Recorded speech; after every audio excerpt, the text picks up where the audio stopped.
샬롬, 국내에 계신 성도 여러분 평안하셨습니까? 또 오늘도 로마서의 말씀을 가지고 여러분들과 함께 만남의 시간을 갖겠습니다. 오늘은 로마서 9장 1절부터 18절까지 말씀인데요. 제가 기도하고 하나님의 말씀 배우겠습니다. 하나님 감사합니다. 하나님의 놀라우신 말씀 앞에서 저희가 주의 가르침과 교훈을 받기 원합니다.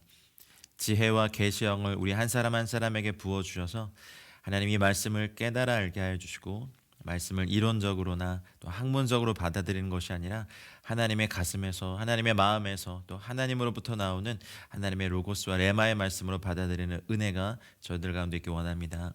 이스라엘 동족들을 향한 사도 바울의 피 끓는 심정이 저희들에게 잘 전달되기 원합니다. 그리고 하나님 저희들에게 긍휼을 허락하여 주셔서 하나님 우리 동족에 대한 하나님 잃어버린 영혼에 대한 주님의 눈물과 주님의 마음이 저희들에게도 부어지길 원합니다. 하나님 종의 입술에 기름 부어주시고 하나님의 영이 또 저의 영을 통하여 말씀하시고 종의 입술의 끝에 주의 말씀을 더하셔서 하나님 주님의 말씀이 선포될 때 저희들 모두에게 하나님의 말씀이 각인되고 새겨지고 하나님 온전히 역사하는 은혜를 저희 모두에게 허락하여 주시옵소서. 하나님 처음과 끝을 성령께 의탁드리오며 모든 말씀 우리 주 예수 그리스도 이름으로 기도하였습니다. 아멘.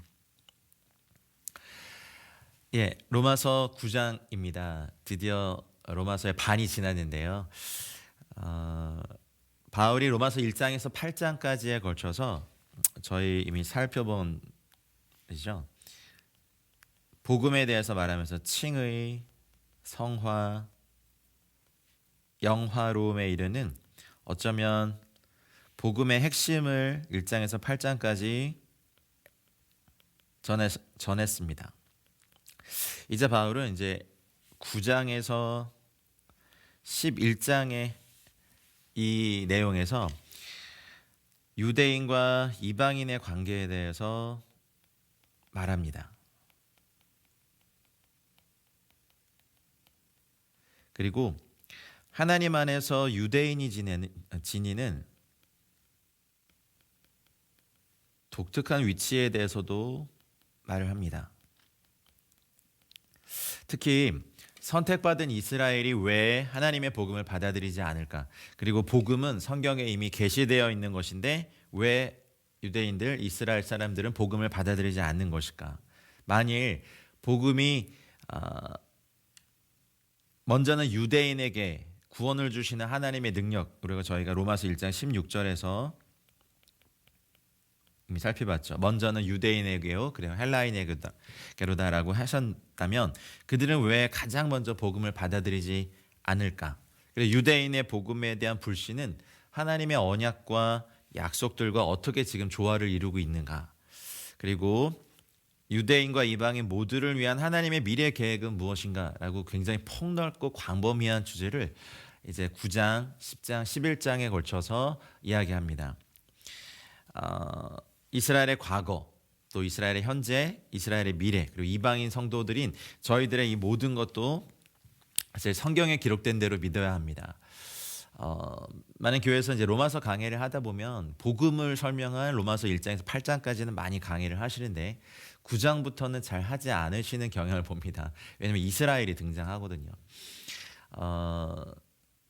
보통 저희가 이제 신학을 한다 그러면 개혁주의 신학을 배웁니다. 이 개혁주의가 뭐냐면 루터, 칼빈 같은 종교 개혁자들로부터 시작된 개혁주의 신앙의 영성에 뿌리를 둔 바로 그 신학을 배우는 겁니다. 근데 그 당시 그 신학이 이제 형성되고 일어나고 학문화가 될 때 이스라엘은 나라를 빼앗기고 망해서 열방을 떠도는, 그러니까 이스라엘의 나라 자체가 없었어요.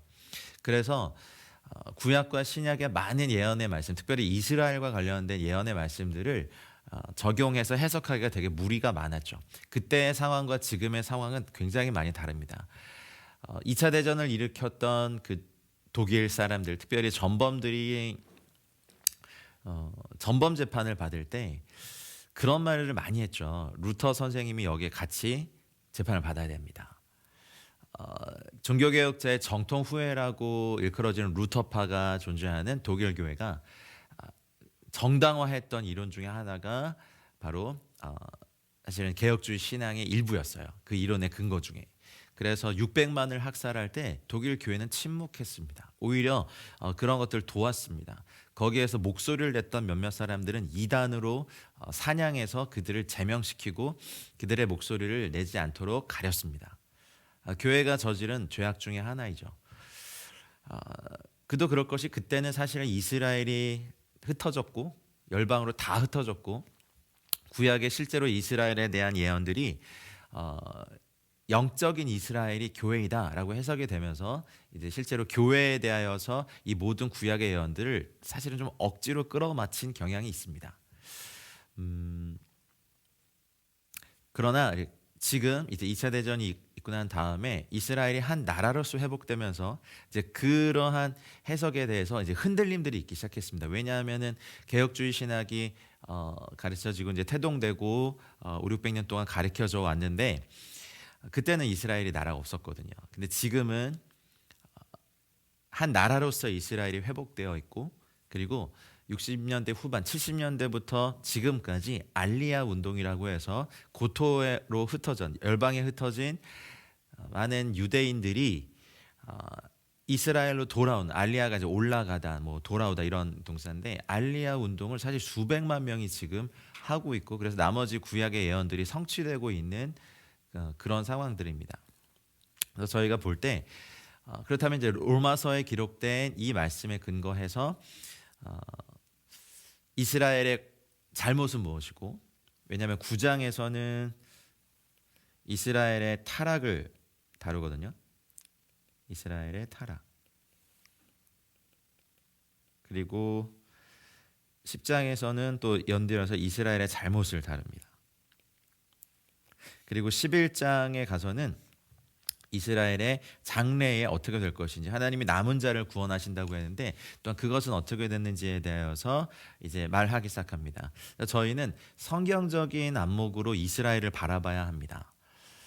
그리고 우리가 이스라엘에 대한 이해가 좀 부족했다면 이제 9장, 10장, 11장 이하부터 되는 이제 유대인과 이스라엘 이 관계를 잘 파악하셔서 하나님께서 장자로 삼으신 이스라엘 민족에 대한 또 긍휼도 가지시고 또 이스라엘에 대한 이해도 가지시고 이 마지막 때 하나님께서 주님의 다시 오심을 나타낼 때 사실은 가장 긴박하게 봐야 될 것은 저희 이스라엘입니다. 그리고 이스라엘은 왜 그리 전 세계 사람들에게서 핍박을 받아왔고 그 600만이 학살될 때 사실은 서방의 교회들이 대부분 침묵하고 동조한 경향도 있었습니다. 물론 몰랐기 때문에 그런 것도 있지만 잘못된 신학. 그래서 십자군 전쟁 때도 이슬람 무슬림들을 죽이는 것과 유대인을 죽이는 것을 거의 동일시 여겼던 교회 죄악도 있습니다.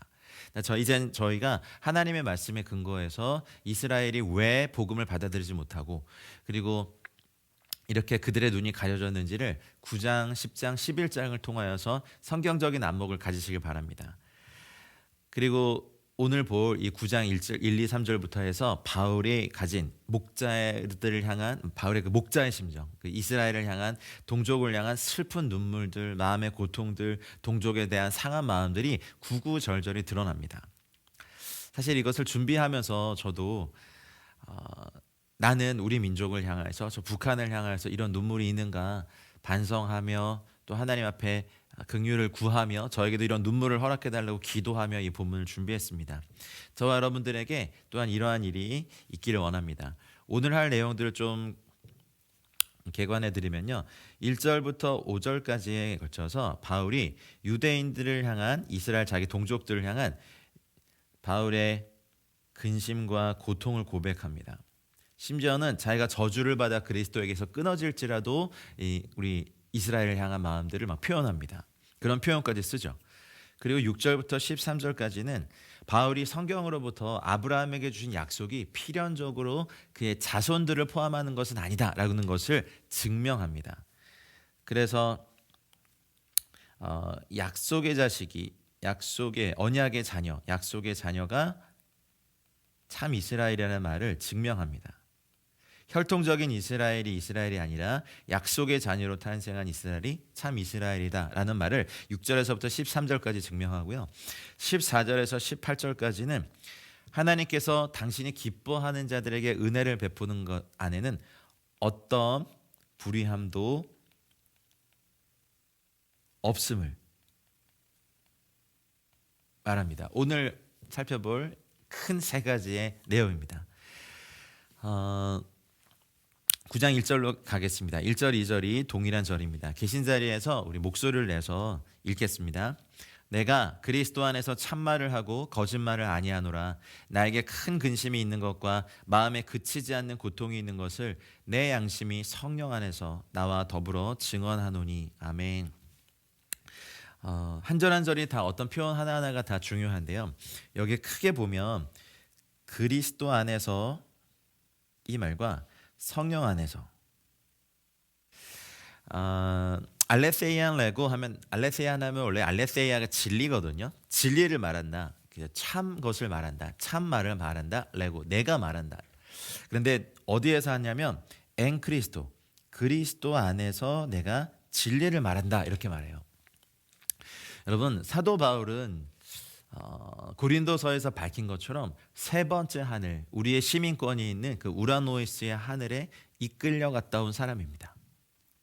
그리고 자기가 극심히 핍박했던 예수 그리스도 예수 믿는 사람들 초기에 몰랐으니까 다메섹 도상의 빛비춤을 받고 예수님께서 그러셨죠. 사울아 네가 어찌하여 나를 핍박하느냐 했었죠. 자기는 사람들을 핍박한다고 생각했는데 예수님께서는 그 성도들을 핍박하는 것이 곧 나를 핍박하는 거라고 해서 사울을 눈멀게 하셨어요. 아나니아의 기도를 받고 이제 사울이 광야로 들어갔고 광야에서 어쩌면 직접 주님께 계시를 받고 이 복음을 듣고 이방인의 사도로 부르심을 받아 사역을 시작하죠. 그리스도 안에서라는 이 말은 사도 바울이 세 번째 하늘에 이끌려가서 봤던 그 하늘의 영광과 주님의 광대하심과 어미하심과 놀라우심이 다 녹아져 있는 말이라고 저는 생각합니다. 보지 않고 믿는 저희들이 더 복되다 하셨지만 저희가 예수 그리스도의 영광을 사실은 볼 수 있다면 경험할 수 있다면 그리스도 안에서라고 하는 이 말이 얼마나 두려운 말인지 떨리는 말인지 단지 그냥 우리가 늘 표현하는 말로서 쓰는 것이 아니라 그리스도 안에 있는 것 하늘의 영광들과 권속들과 하늘의 천군과 천사들이 그분 앞에 경배하고 24장로들이 주님을 경배하고 보좌 옆 내 생물이 주님을 경배하고 천천히요 만만인 천군과 천사들이 하나님을 경외하고 절대 순종하고 먼저 간 우리 믿음의 선배들이 의롭게 된 의인의 영들이 주님을 경배하는 놀라운 영광의 정점에 서 계신 분이 그리스도인데 내가 그리스도 안에서 알레세이안 레고 내가 참말을 말한다 진리를 말한다라고 하는 것은요 어마어마한 보증입니다. 사랑하는 여러분 그리스도 안에서 우리가 참말을 하는 것 코람데오의 신앙이라고 하죠. 종교개혁자들이 하나님 앞에서 사는 신앙을 얘기할 때 하나님께서 바로 내 앞에서 나를 보고 계신다. 내가 하나님 앞에서 삶을 사는 것이다. 그래서 정직하고 또 거룩하고 또 성결하고 순결한 삶을 택했던 그 수도사들의 삶처럼 저희도 또한 그리스도 안에서 참말을 하는 저희 크리스찬들의 삶이 되기를 주의 이름으로 축복합니다. 엄청난 권위가 이 안에 있습니다. 그리스도를 만나 이제 그 로마의 그 수많은 잡신들과 이방신들과 반 그리스도적인 그 문화 안에서 그리스도를 경험하고 알고 믿기 시작한 로마의 성도들에게 그리스도 안에서 알레세이안 레고 내가 참말을 말한다라고 하는 이 말은요 엄청난 권위를 갖는 겁니다. 그리고 거짓말을 아니한다. 그 말의 진실성을 강조하기 위해 추가된 거죠. 그리스도가 진리이시기 때문에 엔 크리스도 그리스도 안에 있고 그리스도와 연합한 것으로 연합해 있다면 결코 거짓말을 할 수 없습니다. 이건 당연합니다. 여러분 이것이 21세기 이 땅을 살아가고 있는 저희들에게도 말할 수 있는 단언할 수 있는 삶의 근본이 되길 소원합니다. 여러분 주의 이름을 축복합니다. 알레테이안 레고 엔 크리스도 진리를 말한다 그리스도 안에서 그리고 거짓말을 말하지 않는다라고 하는 것. 여러분 그리스도가 진리이십니다. 그래서 우리 입에서 거짓이 제하여지고 정직하고 또 순결하고 또 희롱하거나 조롱하는 말이 이만큼도 나오지 않는 바로 성도의 삶이 이 로마서 스터디를 통해서도 여러분에게 또 회복되기를 정말 축원합니다. 사실은 이렇게 말하지 않아도 사도 바울은 진실하게 말하고 또 진실을 쓰고 있습니다. 그런데도 이 말에 대하여서 정말 자기가 이제 앞으로 표현할 것에 대해서 정말 진실을 말하기 위해서 알레세이안 레고라고 썼습니다. 엔 그리스도, 그리스도 안에서 내가 진리를 말한다. 뭐라고 말하냐면 나에게 큰 근심이 있는 것, 그리고 마음에 그치지 않는 고통이 있는 것을 말한다. 이제 사도 바울이 이렇게 말하면서 특별히 아까 그리스도 안에서와 양심이 성령 안에서, 여기 있죠? 여기 있네요. 엔 푸뉴마티 하규, 거룩한 영 안에서, 성령 안에서, 그러니까 그리스도 안에서, 성령 안에서, 성부, 성자, 성령 하나님 아니셨죠. 사실은 우리가 그리스도 안에 있으면 그리스도가 우리 안에 계시고 또 아버지와 함께 우리 안에 거처를 거하신다 하셨으니, 우리가 그리스도 안에 거한다는 것은 성부와 성자와 특별히 또 나중에 오신 성령 하나님까지도 함께 거하시는 것입니다. 근데 사도 바울이 이런 하나님 안에서 증언하는 게 있는데, 저희 한글 성경에는 이 카르디아, 마음을 양심으로 번역했어요. 네, 그것도 맞는 표현입니다. 사도는 사실 하나님께서 우리에게 주신 이 양심이라는 기준이 있습니다. 양심은 우리가 우리 자신을 판단하고 우리의 행위를 도덕적으로나 어떤 종교적으로 감시하는 하나님의 기준입니다. 양심은 어떤 것을 승인하기도 하고 승인하지 않기도 합니다. 양심은 비난하기도 하고 죄를 깨닫게 합니다. 바울이 여기서 호소하는 것은 내 양심이 갖고 있는 양심의 승인과 함께 확증하는 것이 성령 안에서 더불어, 성령이 내 안에서 더불어 증언한다 하셨습니다. 앞선 바울의 주장에 대한 보증이 엔 크리스토, 그리스도와의 연합에서 온 것처럼 이제 그의 양심의 증언이, 이 진실도 엔 푸뉴마티 하기오라고 하는 성령 안에서 성령에 의해서 보증된다라고 말을 하는 겁니다. 양심의 소리가 진리 및 정의와 일치한다는 것을 확신할 수 있는 건 오직 우리가 성령 안에 살고 성령이 우리 안에 거하고 우리의 마음이 성령의 지배를 받을 때뿐입니다. 그리스도 안에서와 또 성령 안에서라는 말은 바울의 사상에서 항상 이렇게 상호 의존적인 관계를 맺고 표현되고 있습니다. 여러분, 육체가 아픈 것은요 보통 고통이라고 합니다. 마음이 아픈 것은 뭐 슬픔이라고 하죠. 일반적인 표현에 그래요. 근데 바울에게는 마음의 아픔이 지나쳐서 그것이 육체의 고통이 될 만큼 너무나 괴로운 것이 되어 있죠. 사도 바울이 사실은 이방인의 사도로 부르심을 받았잖아요. 그래서 이제 사역이 시작되면서부터 계속해서 이방인들에게 보내심을 받았고, 이방인들에게 복음을 듣고 또 복음을 전하고, 이방인들이 복음을 듣고 하나님께 돌아오면 돌아올수록 기쁜 일이지만 마음 한편에는 계속 근심과 고통과 끊이지 않는 고통, 큰 근심이 계속 있는 것이 무엇이냐면 자신의 동족 유대인들이 복음의 원수가 돼서 지옥불로 떨어지고 있는 것을 볼 때 그는 근심과 고통이 이루 말할 수 없었 것을 이제 말하기 시작합니다. 이방인들이 복음을 듣고 구원의 복음을 듣고 주 앞에 돌아오는 것은 너무 기쁘고 좋은 것인데, 자기 동족을 생각할 때마다 끓어오르는 고통을 주체할 수가 없는 것을 이제 그리스도 안에서, 그리고 성령 안에서 양심과 성령 안에서 성령이 나와 더불어 증언한다라고 하셨습니다. 이제 3절로 가보겠습니다. 2절은 1절과 2절이 같았으니까요. 읽겠습니다. 나의 형제 곧 골욕의 친척을 위하여 내 자신이 저주를 받아 그리스도에게서 끊어질지라도 원하는 바로라. 여러분, 사도 바울은 지금까지 살았던 그 어떤 사람보다 하나님을 헌신적으로 따랐죠. 그리고 하나님의 사랑의 능력 아래 있었던 사람이었죠.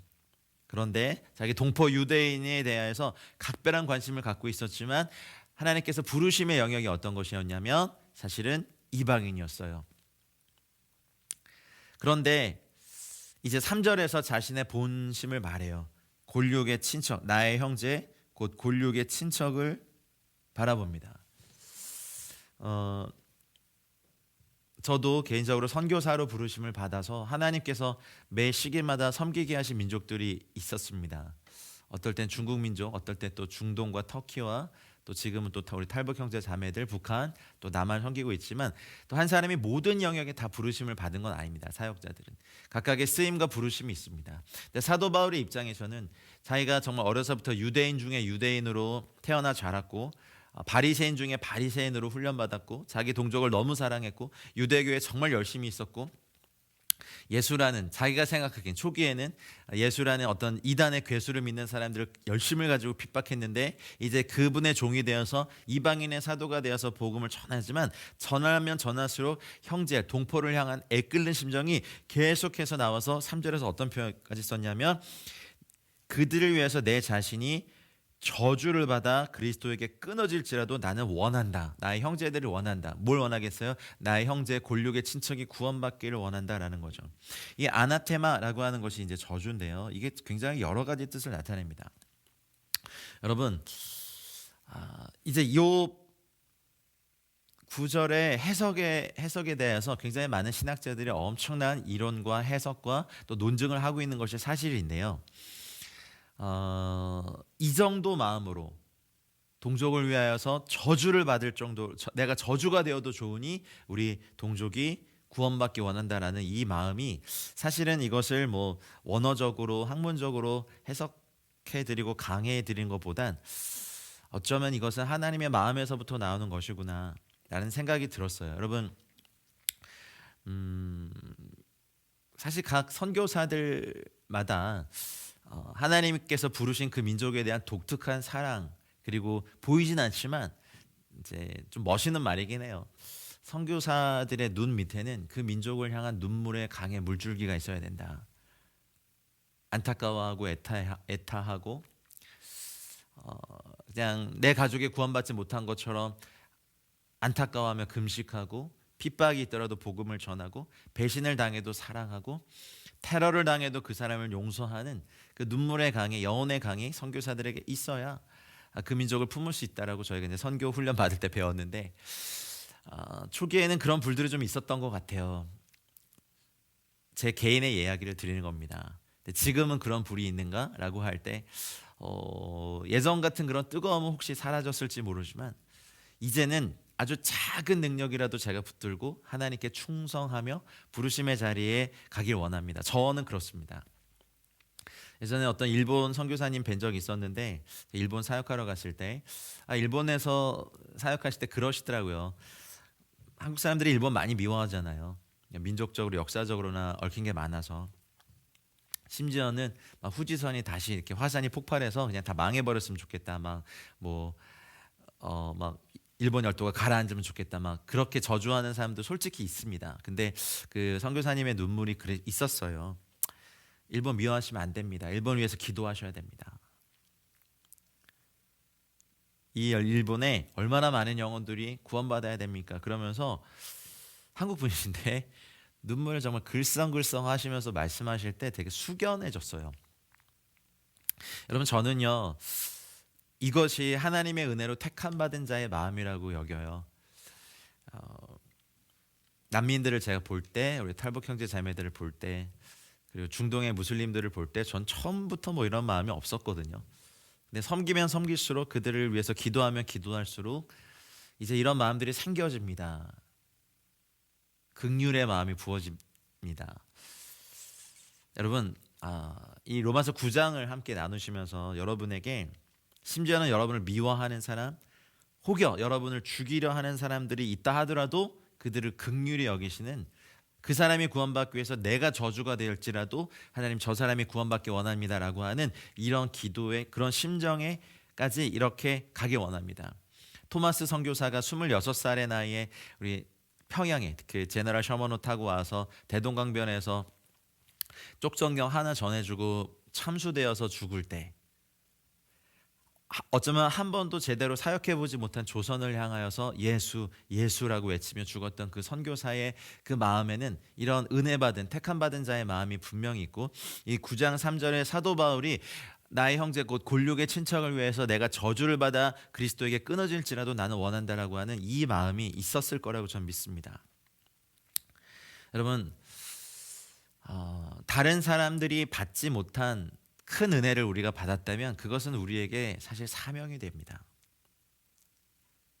유대인들은 택함의 은혜를 받았거든요. 이제 9장의 뒷부분에 계속 그 얘기를 해요. 택함의 은혜. 하나님께서 조선을 사랑하셔서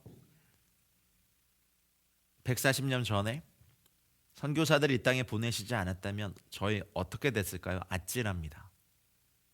우리가 어떻게 구원의 복음을 듣고 하나님의 말씀을 배우고 이렇게 은혜에 참여할 수 있을까요? 아찔합니다. 근데 그것을 하나님께서 이스라엘을 선민으로 택하시고 이따가도 계속 볼 이스라엘 사람들의 그 엄청난 유업들이 있어요.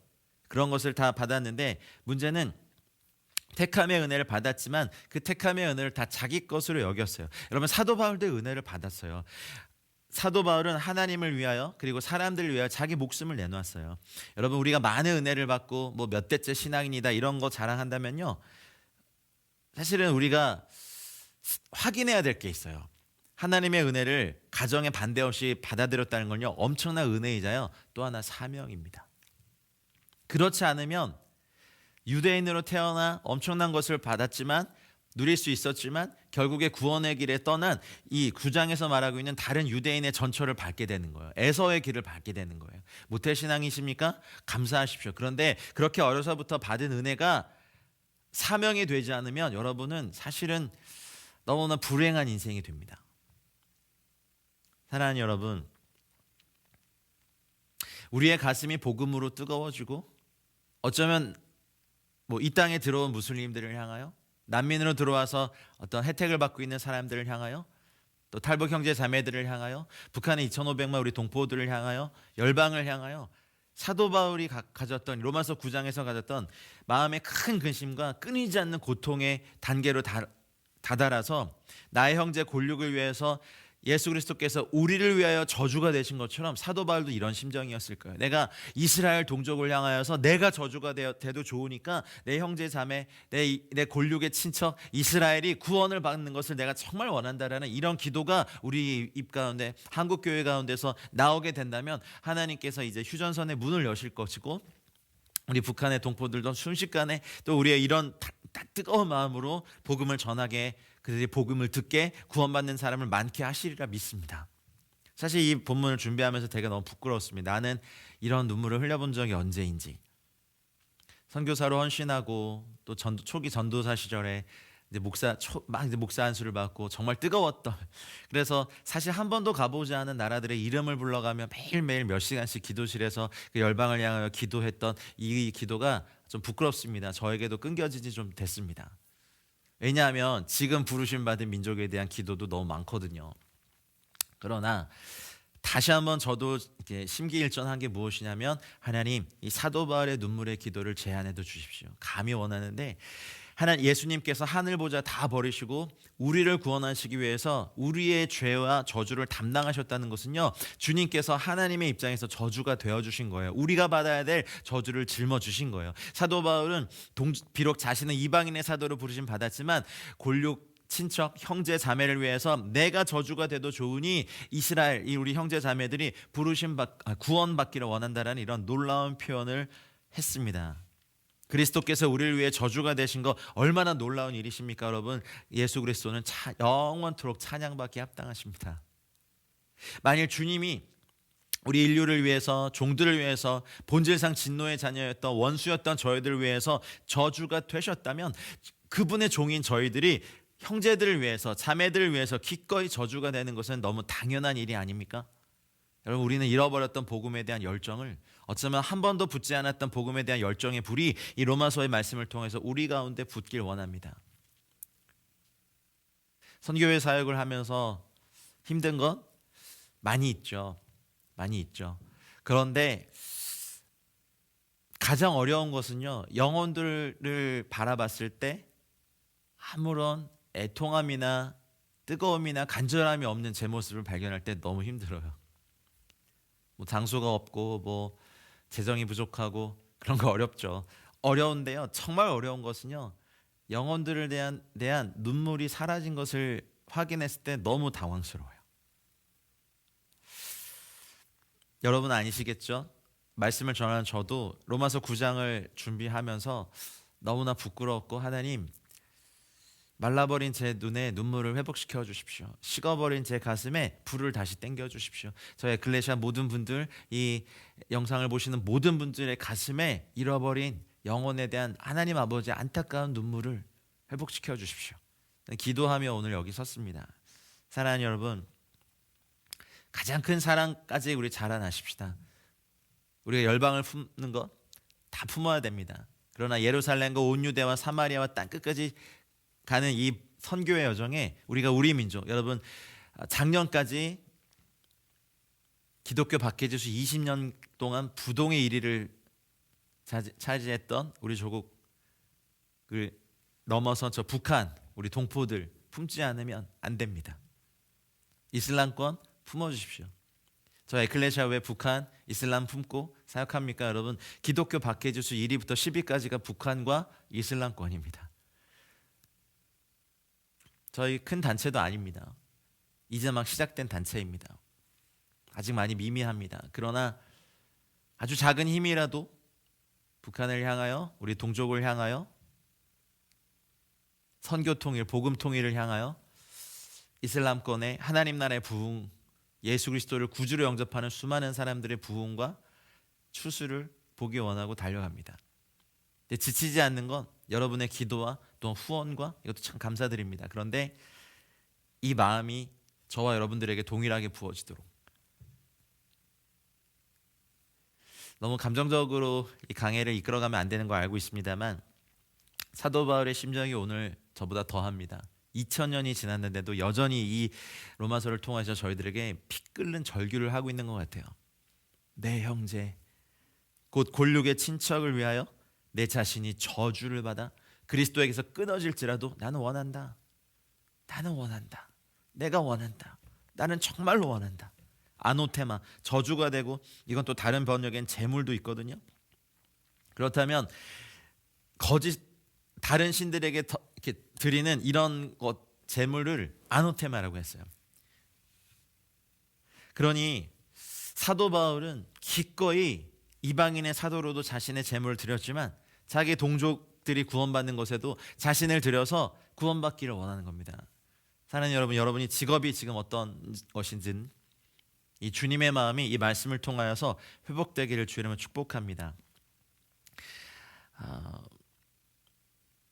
예수님께서 이 땅에 계실 때도 사실은 히브리서 5장 7절에 말씀하신 것처럼 영혼들을 위해서 극심한 통곡과 눈물로 아버지께 간구하셨다 되어 있어요. 그리스도의 영혼은 말하자면 택함 받은 자의 영혼을 위한 어떤 그 출생의 그 산통 같은 그런 속에서 항상 계셨어요. 예수님은 사랑이시고 진리이시고 아멘이시고 충성된 증인이신데 이 땅에 계실 때 사람들이 자유케 되고 구원받고 하는 것에도 기뻐하셨지만 더 큰 고통 안에 그 공생애를 보내셨어요. 영혼들을 구원하실 때 그리스도는 자기 영혼에 수고한 것을 보았다라고 해서 이사야서 53장 11절에 그걸 말하고 있어요. 영혼들을 사랑하고 염려하는 이런 영이 바로 그리스도의 영이었던 것처럼 교회의 영도, 우리 성도들의 영도 이렇게 되어야 됩니다. 아이를 베어 해산하게 되면 아파서 애를 쓰며 부르짖는 여자, 계시록 12장 2절에 나타난 것처럼 그리스도께서 이 땅의 교회들을 향하여서 사실 갖기 원하는 영혼 상태가 바로 이런 거라고 저는 생각합니다. 시편 119편 53절에 보면요, 주의 율법을 버린 악인들로 말미암아 내가 맹렬한 분노에 사로잡혔나이다 이렇게 말했고, 119편 136절에 그들이 주의 법을 지키지 아니하므로 내 눈물이 시냇물같이 흐르나이다. 이제 이해되세요? 주의 율법을 지키지 않은 악인들로 말미암아 내가 내 눈물이 시냇물같이 흐르는 그 다윗의 심정이 바로 사도 바울의 심정이었고 예수 그리스도의 심정이었고 이 마지막 때 성도와 교회들의 심정이 되게 원하는 심정으로 이 로마서를 남겨주신 거예요. 그리고 이 모델을 보여준 구약의 인물이 있죠. 출애굽기 32장 32절에 모세가 범죄한 이스라엘 백성을 막아서면서 이렇게 기도했어요. 그러나 이제 그들의 죄를 사하시옵소서. 그렇지 아니하시오면 원하건대 주께서 기록하신 책에서 내 이름을 지워버려 주옵소서라고 목숨을 걸고 기도했어요. 모세가. 이 기도를 들으시고 이스라엘을 용서하셨습니다. 여러분, 우리에게는 우리 민족을 향하여서, 열방을 향하여서 목숨을 걸고 기도하는 기도가 있습니까? 여러분이 로마서 9장을 함께 하시는 여러분, 오늘 이 시간 이 기도가 여러분의 영혼 가운데 회복되기를, 한 번도 없었다면 오늘 시작되기를, 우리 교회 안에서 이 민족을 향한 애통함과 열방을 향한 애통함이 시작되기를 주님은 축복합니다. 요엘서 2장 17절에 여호와를 섬기는 제사장들은 낭실과 제단 사이에서 울며 이르기를, 여호와여 주의 백성을 불쌍히 여기소서, 주의 기업을 욕되게 하여 나라들로 그들을 관할하지 못하게 하옵소서. 어찌하여 이방인으로 그들의 하나님이 어디에 있느냐 말하게 하겠나이다. 이렇게 하면서 울며 기도했어요. 이 강의를 보고 계시는 혹시 사역자분들 계십니까? 교회에서 우리가 기도 방석에서 무릎 꿇고 우리 성도들을 향하여서, 교회를 향하여서, 이민족을 향하여서 울며 주의 백성을 불쌍히 여기소서라고 기도해야 합니다. SNS 상에서, 소셜 미디어 상에서 누가 뭘 잘못했느니, 더 잘했느니라고 글을 올릴 때가 아니라 우리 하나님 앞에서 울며 긍휼을 구하며 금식하며 나아갈 때입니다. 여러분, 느헤미야는 어땠습니까? 성벽이 무너지고 회파되었다는 소식을 듣고 수일 동안 슬퍼하며 하나님 앞에 금식했잖아요. 느헤미야서 1장 4절에서 그 말씀이 나오죠. 그렇게 하나님 앞에서 울며 통곡하고 부르짖을 때 하나님이 그의 기도에 응답해 주셨죠. 그래서 지혜롭게 가서 이제 무너진 성벽을 회파하고 여호와의 제단을 다시 세웠죠. 여러분, 예레미야는 어떻습니까? 눈물의 선지자 예레미야는 쓰러져가는 조국의 앞날을 바라보면서 너무 많은 눈물을 흘렸어요. 그래서 사람들은 예레미야 선지자를 가리켜서 눈물의 선지자라고 했어요. 예레미야 애가를 읽을 때마다 우리 또한 따라 울게 됩니다. 여러분, 복음에는요, 기쁨의 복음만 있는 것이 아니에요. 렘넌트, 어쩌면 애가의 복음, 슬픔의 복음이 우리 가운데 먼저 있어야 구원의 기쁨이 우리 가운데 있는 거예요. 여러분, 예루살렘을 보시면서 슬피 우셨던 예수님의 마음, 육체에 계실 때 자기를 죽음에서 능히 구원하실 이에게 심한 눈물과 통곡과 눈물로 간구와 소원을 올렸던 예수님의 경건하심을 우리는 배우고, 그렇게 기도할 때 이 민족을 살려주실 줄 믿습니다. 바울은 이렇게 로마 교회를 향해 썼었고요. 사도행전 20장 31절에 보면 에베소에서 단지 말씀만 전한 거 아니었어요. 눈물로 각 사람을 훈계했어요. 전 너무나 부끄럽습니다. 저는 눈물로 각 사람을 훈계한 적이 거의 없거든요. 훈계하다가 말 안 들으면 포기했거든요. 너무 상대하기 어려운 분들 계시면 그냥 몇 번 권하다가 놔버렸습니다. 사실 이 9장을 준비하면서 저에게도, 저를 향하여서도 너무 기도가 됐습니다. 여러분, 부족한 저를 위해서도 한 번씩 기도해 주십시오. 저도 여러분을 위해서 기도하겠습니다. 하나님의 말씀을 전해도 순종하지 않고, 사랑을 베풀고 섬겨도 회개하지 않고, 도리어 배신하고, 소위 말해서 등에 칼을 꽂는다고 하죠. 뒤통수 치고 나가서 막 악담을 퍼뜨리고 이단 같다고 정죄했던, 저도 이제 24년 정도 이렇게 풀타임 사역을 하다 보니까 그런 상처들이 많아요. 그래서 사실은 영혼들과 그렇게 많이 엮이고 싶지 않았던 시절이 있었어요. 사역을 그만두고 싶은 건 늘 많았습니다. 근데 믿음의 선진들을 보니까 그럴지라도 사도 바울은 밤낮 쉬지 않고 눈물로 훈계했어요. 배신당할 줄 알면서도 훈계했다죠. 했단 말이죠. 저도 그러길 원합니다. 단번에 그렇게까지 수준에 올라가지 못하겠지만 어제보다 오늘 더 눈물로 훈계하고, 내일은 오늘보다 조금 더 눈물로 훈계하고, 모레는 내일보다, 주님 사랑하니까, 또 성도들도 사랑하니까. 여러분, 저희가 화요일날 이렇게 바이블 스터디를 하고, 또 수요 모임이 시작이 되고, 목요일에 복음학교를 하고, 결혼 예배 학교를 하고, 그 선교학교를 열 거고, 아이온리치를 갈 거고, 여러 가지 사역을 할 텐데 왜 저희가 힘에 지나도록 수고를 합니까, 여러분? 여러분이 그리스도의 신부로 단장되기를 원하는 간절한 마음이 저의 글리아샤 안에 있기 때문에 그렇습니다. 마치 존 낙스가 영국의 메리 여왕이 스코틀랜드를 통치할 때 엄청난 학정에 있을 때, 하나님, 스코틀랜드를 주시든지 아니면 제 목숨을 거두어 가시든지 둘 중 하나를 선택하시라고 불같이 기도했던 그의 기도를 들으셔서 스코틀랜드 장로교회가 일어났고, 메리 여왕이 그랬죠. 나는 적군의 수십만 군대는 두렵지 않은데 기도하는 존 낙스는 무섭다. 여러분, 존 낙스가 되게 유명한 말을 했어요. 기도하는 한 사람은 기도하지 않는 한 민족보다 강하다. 우리에게 이런 사람이 있습니까? 여러분이 그런 사람이 되십시오. 사도 바울이 그랬습니다. 저 역시도 전도사 시절부터 뭘 잘 몰랐지만 14,10장의 백대 관문 도시들, 나라별, 매일매일 미전도 종족을 위한 기도들 벌써 십수년 동안 해오고 있습니다. 어떨 땐 뜨겁게 기도했고 어떨 땐 사실은 그냥 무미건조하게 기도했고 했지만 계속해서 그러한 기도가 지금까지 저희들을 선교단체로 이끌고 있습니다. 정말 원하고 바라는 것은 한국교회가 이제 거룩한 선교의 불이 정말 이글이글 온 교회들마다 더 타오르길 원합니다. 마지막 때 주님 다시 오시기 전까지 온 마음과 힘을 다하여서 북한을 향하여 저 중국을 향하여 일본을 향하여 이 불교권 나라들 이 나라들을 향하여서 힌두교권 나라를 향하여서 이슬람권 나라를 향하여서 이스라엘 향하여서 아프리카를 향하여서 유럽을 향하여서 북중미와 남미와 오세아니아 모든 대륙을 향하여서 더 많은 하나님의 사람들이 나가고 우리 조국 대한민국의 각 영역이 의와 공의가 입맞추는 공의로운 나라, 정의로운 나라, 순결한 나라가 되기를 정말 간절히 기도하며 이제 새로운 나라에 대하여서 저희가 기대를 갖고 나아가 될 것입니다. 골육 친척을 위하여 자신이 저주를 받아 그리스도에게 끊어질지라도 원하는 바 이것이 사도 바울의 참말입니다. 알레세이안 레고 참말을 말한다. 4절로 넘어가겠습니다. 읽겠습니다. 그들은 이스라엘 사람이라 그들에게는 양자됨과 영광과 언약들과 율법을 세우신 것과 예배와 약속들이 있다. 호이티네스이신 이스라엘레이타이 여기 있죠. 그들은 they are 이렇게 되는 거죠. 이스라엘 사람이다. 이스라엘리타이. 근데 그들에게 누가 있냐면요. 해 휘오데시아 양자됨이 있습니다. 첫 번째 이제 사실 여러분 이건 인정하셔야 됩니다.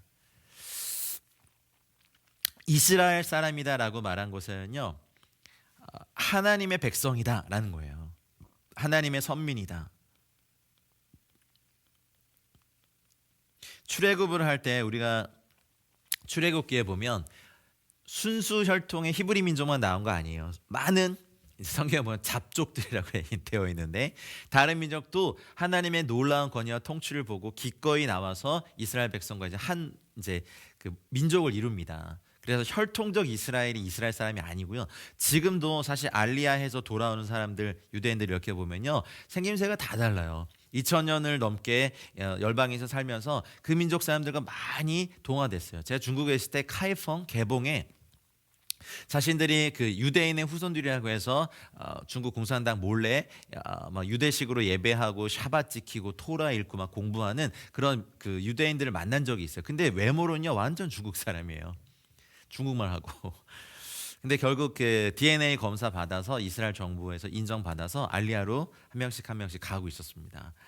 이제는 더 이상 혈통적 유대인이 아닙니다. 이제 사도 바울이 뒷부분에 그걸 말해요. 더 이상 혈통적 유대인이 아니고 이제 언약의 약속으로 말미암은 사람들이 이스라엘이다. 근데 이스라엘이라고 할 때는 이제 예수와 우리 주 예수 그리스도 안에서 이방인과 유대인들을 하나로 만든 왜냐하면 지금 유대인들도요. 예수님 안 믿거든요. 유대교만 믿는 것도 아니에요. 여러분 이 지금 나라로서의 이스라엘의 가장 큰 종교가 뭐냐면요. 무신론이에요.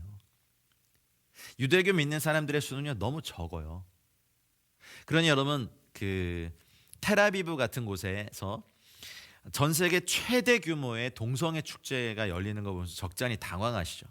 이스라엘 가보시면 예루살렘은 그나마 좀 남아요. 종교적인 것도 있고 성지들도 많고 정말 그냥 막 그 어떤 동산에서 감람산 이런 데 가보면 주님께서 와 여기서 기도하셨겠다 이런 감격도 있고 그런데 텔아비브 같은 데 가면은 그냥 현대적인 도시예요.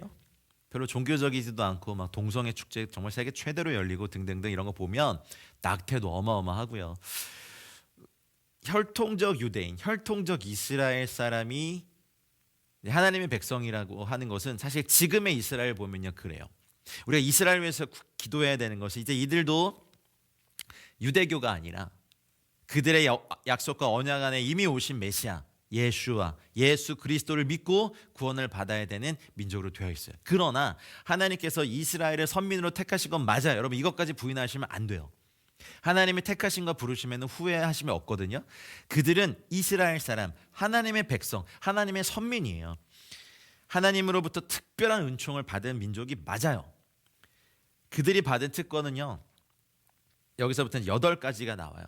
첫 번째가 이제 양자됨부터 시작합니다. 양자됨, 영광, 언약, 율법, 예배, 약속, 훌륭한 조상, 메시아의 약속, 이 8가지가 줄줄이 나오거든요.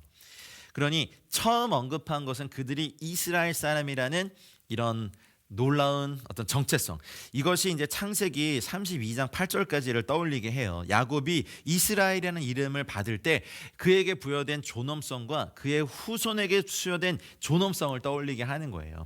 바울은 이제 6절 7절에서 이스라엘에 속한 자가 다 이스라엘 사람 아니다라고 이제 단정 줘요. 육신적으로 태어난 후손이 씨를 형성하는 것이 아니라 분명히 말하지만 언약의 후손들이 참 이스라엘 사람이다라고 사도 바울 자체도 그렇게 말해요. 여러분, 출애굽기 4장 22절 말씀에 너는 바로에게 말하기를 여호와의 말씀에 이스라엘은 내 장자라, 이렇게 말씀하신 출애굽기 4장 22절 말씀이 있습니다. 여러분, 이거는 변하지 않습니다. 저 이방인 성도들이 아무리 기독교의 교세가 세고 크고 많아도 우리가 장자가 될 수는 없습니다. 민족적으로 말입니다. 그러나 그리스도 안에서 이제 하나님께서 한 세 사람을 만들게 하십니다. 혈통적 유대인이 계속해서 장자로 남아있는 건 아닙니다만, 우리가 이스라엘이 과거 복음, 하나님의 말씀을 맡은 민족으로서 수천 년 동안 당해온 그들의 고난과 아픔과 또 그들의 넘어짐이 이방인들에게 구원이 되는 것, 이제는 그들의 회복됨이 또 이스라엘의 회복됨이 이방인 성도들에게 충만함이 되는 시대에 저희가 살고 있기 때문에 이스라엘을 잘 보셔야 됩니다. 하나님의 마지막 때에 사실은 가장 먼저 봐야 될 엔드타임의 시간대에는요, 이스라엘이 있어요. 중동의 화약고, 여러분 아랍 연맹의 22개 국가가 전부 다 이스라엘을 대적하고, 물론 요즘은 이스라엘과 수교를 맺으며 경제적인 이익 때문에 교류를 하는 나라가 있지만, 하마스라든지 중동의 악랄한 테러 단체 모두는 자신들의 사명 선언문에 이스라엘을 지구상에서 지도상에서 없애버리는 것이 그들 단체의 사명이라고 공공연히 말하는 단체들이 이스라엘을 둘러싸고 있죠. 그러나 분명한 것은 이스라엘은 내 장자라 하신 하나님의 뜻이 변하지 않는다는 겁니다. 여러분, 장자에게는요, 그 당시에는 하나님께 제사를 드릴 수 있는 장자만이 특권이 있었어요. 그리고 장자에게는 미래에 대한 보장이 있었는데, 장자에게는 소유의 두 몫의, 그러니까 유산을 두 몫으로 받아요. 2배로 받는다고 상속권이 있었어요. 하나님은 노예 백성 이스라엘을 택하셔서 장자로 삼으셨죠. 하나님은 이스라엘을요, 장자로 입양했어요. 아무 가치 없는 노예 백성, 또 아무 공로 없는 그들을 일방적으로 장자 삼으셨죠. 세상에 수많은 민족이 있는데 그 중에 뽑혀서 하나님의 장자, 또 양자가 된 것은 복 중의 복입니다. 이스라엘이 이렇게 장자가 되고 양자가 된 것으로 말미암아 이제 신약의 은혜는, 구약의 입양은 어떻게 보면 예비적인 성격을 지니고 있어요. 모세가 후견인의 신분으로서 마치 로마 시대 도 그랬거든요. 아들로 태어났어도 이 아들이 나의 후견인이 되는 것은요, 또 다른 문제였어요. 법적인 선포가 있었어야 돼요. 그래서 훌륭한 몽학 선생으로 대표되는 자녀를 가리키는, 특별히 노예 중에 이방 나라의 특별한 학자들이나 탁월한 사람들은 귀족 가문의 그 엘리트 가문의 가정 교사로 드리죠. 그래서 자녀를 일정 부분의 나이에 이르기까지 후견인이 될 때까지 가르칠 수 있고, 어떨 땐 벌을 할 수도 있어요. 채찍으로 때릴 수도 있었어요. 그래서 가르치게 합니다. 후견인 제도로 해서 계속해서 가르쳐서 나중에 아버지의 모든 유업을 물려받을 수 있는 자녀가 되면 그때서야 후견인으로 인정하고 양자로 입양합니다. 그런 법적인 제도가 친자임에도 불구하고 로마에 있었어요. 그러니 이 본문을 읽을 때 로마 교회 성도들은 이것에 대한 이해가 있을 수 있었던 거죠. 근데 구약이 예비 단계가 있었다면요, 신약의 저희 성도들은요, 은혜로, 십자가의 은혜로 예비 단계 없이 그리스도로 말미암아 완전한 자녀의 신분을 얻게 되는 차이가 있습니다. 근데 이것을 구약에서 이스라엘 사람들은 이것을 지켜옴으로 많은 민족 중에 이스라엘 민족을 장자로 삼으신 하나님의 이 모습을요, 이제 신약으로 들어오면 예수 그리스도로 말미암아 저희 모두가 하나님의 자녀가 되는 것을 이제 예표하면서 예비하면서 그림자처럼 보여줬는데, 다른 점은 구약에서는 모세로 대표되는 또 율법과 토라와 하나님의 말씀의 계명이 있어야만 장자가 되는 예견 후견인 제도가 있었다면, 신약은요, 예수 그리스도께서 피 흘리시고 자기 몸을 찢으심으로 우리 이 구원의 공로로 말미암아 단번에 하나님의 자녀가 됩니다. 그래서 그런 차이가 있었어요. 하나님의 자녀가 양자가 되는 것을 먼저 배우고 양자가 되었던 구약의 성도들이 아니라, 저희는 먼저 하나님께서 자녀로 삼으시고 그 다음에 하나님의 자녀의 태도와 거룩함과 은혜를 가르치시죠. 그래서 저희는 하나님 안에서 부지런히 성장하시고 자라셔야 됩니다. 여러분, 이스라엘 사람들에게는요, 양자됨이 있고요. 두 번째 뭐예요? 해, 독사, 하나님의 영광이 있어요. 영광. 하나님의 영광. 여러분, 모세가 떨기나무에서 맞이했던 아주 어떻게 보면 작았던 하나님의 불의 영광이 있었죠. 그리고 나서 시내산에 임했던 하나님의 영광이 있고, 나중에 성막을 완성하고 성막에 임하신 하나님의 불이 있었고, 솔로몬 성전의 영광이 있었고, 그렇죠? 이 땅에 오신 하나님의 영광 누구십니까? 예수 그리스도의 영광이 있고요. 그리고 교회에 부어진 하나님의 영광, 성도들에게 부어진 하나님의 영광이 있어요. 여러분, 이것이 성경에 나타난 현현된 나타난 하나님의 7단계 영광인데, 첫 번째에서부터 떨기나무, 이건 모세가 경험했죠. 그리고 시내산 영광과 성막의 영광과 솔로몬의 영광까지 이스라엘의 민족은 이 4가지 영광을 다 경험했어요. 그리고 실제로 구름 기둥과 불 기둥으로 이들을 인도하셨죠. 이스라엘 백성을 친히 찾아오셔서 만나주셨죠. 세계 어떤 민족도 이스라엘 민족처럼 하나님의 영광을 직접 목격하고 영광을 누리지 못했습니다. 하나님이 이스라엘을 출애굽시키신 후에도 낮에는 구름 기둥으로, 밤에는 불 기둥으로 그들과 함께 하시며 광야길을 인도해 주셨잖아요. 시내산에 나타난 영광, 성막을 덮고 채웠던 영광, 지성소의 시은좌에 나타난 그 영광, 솔로몬 성전에 나타난 영광, 이제 영광, 말씀이 육신이 되어 이 땅에 오신 하나님의 영광, 예수와 우리 예수 그리스도, 그리고 오순절날 성령이 임하시면서 성도들과 교회들에 나타난 영광.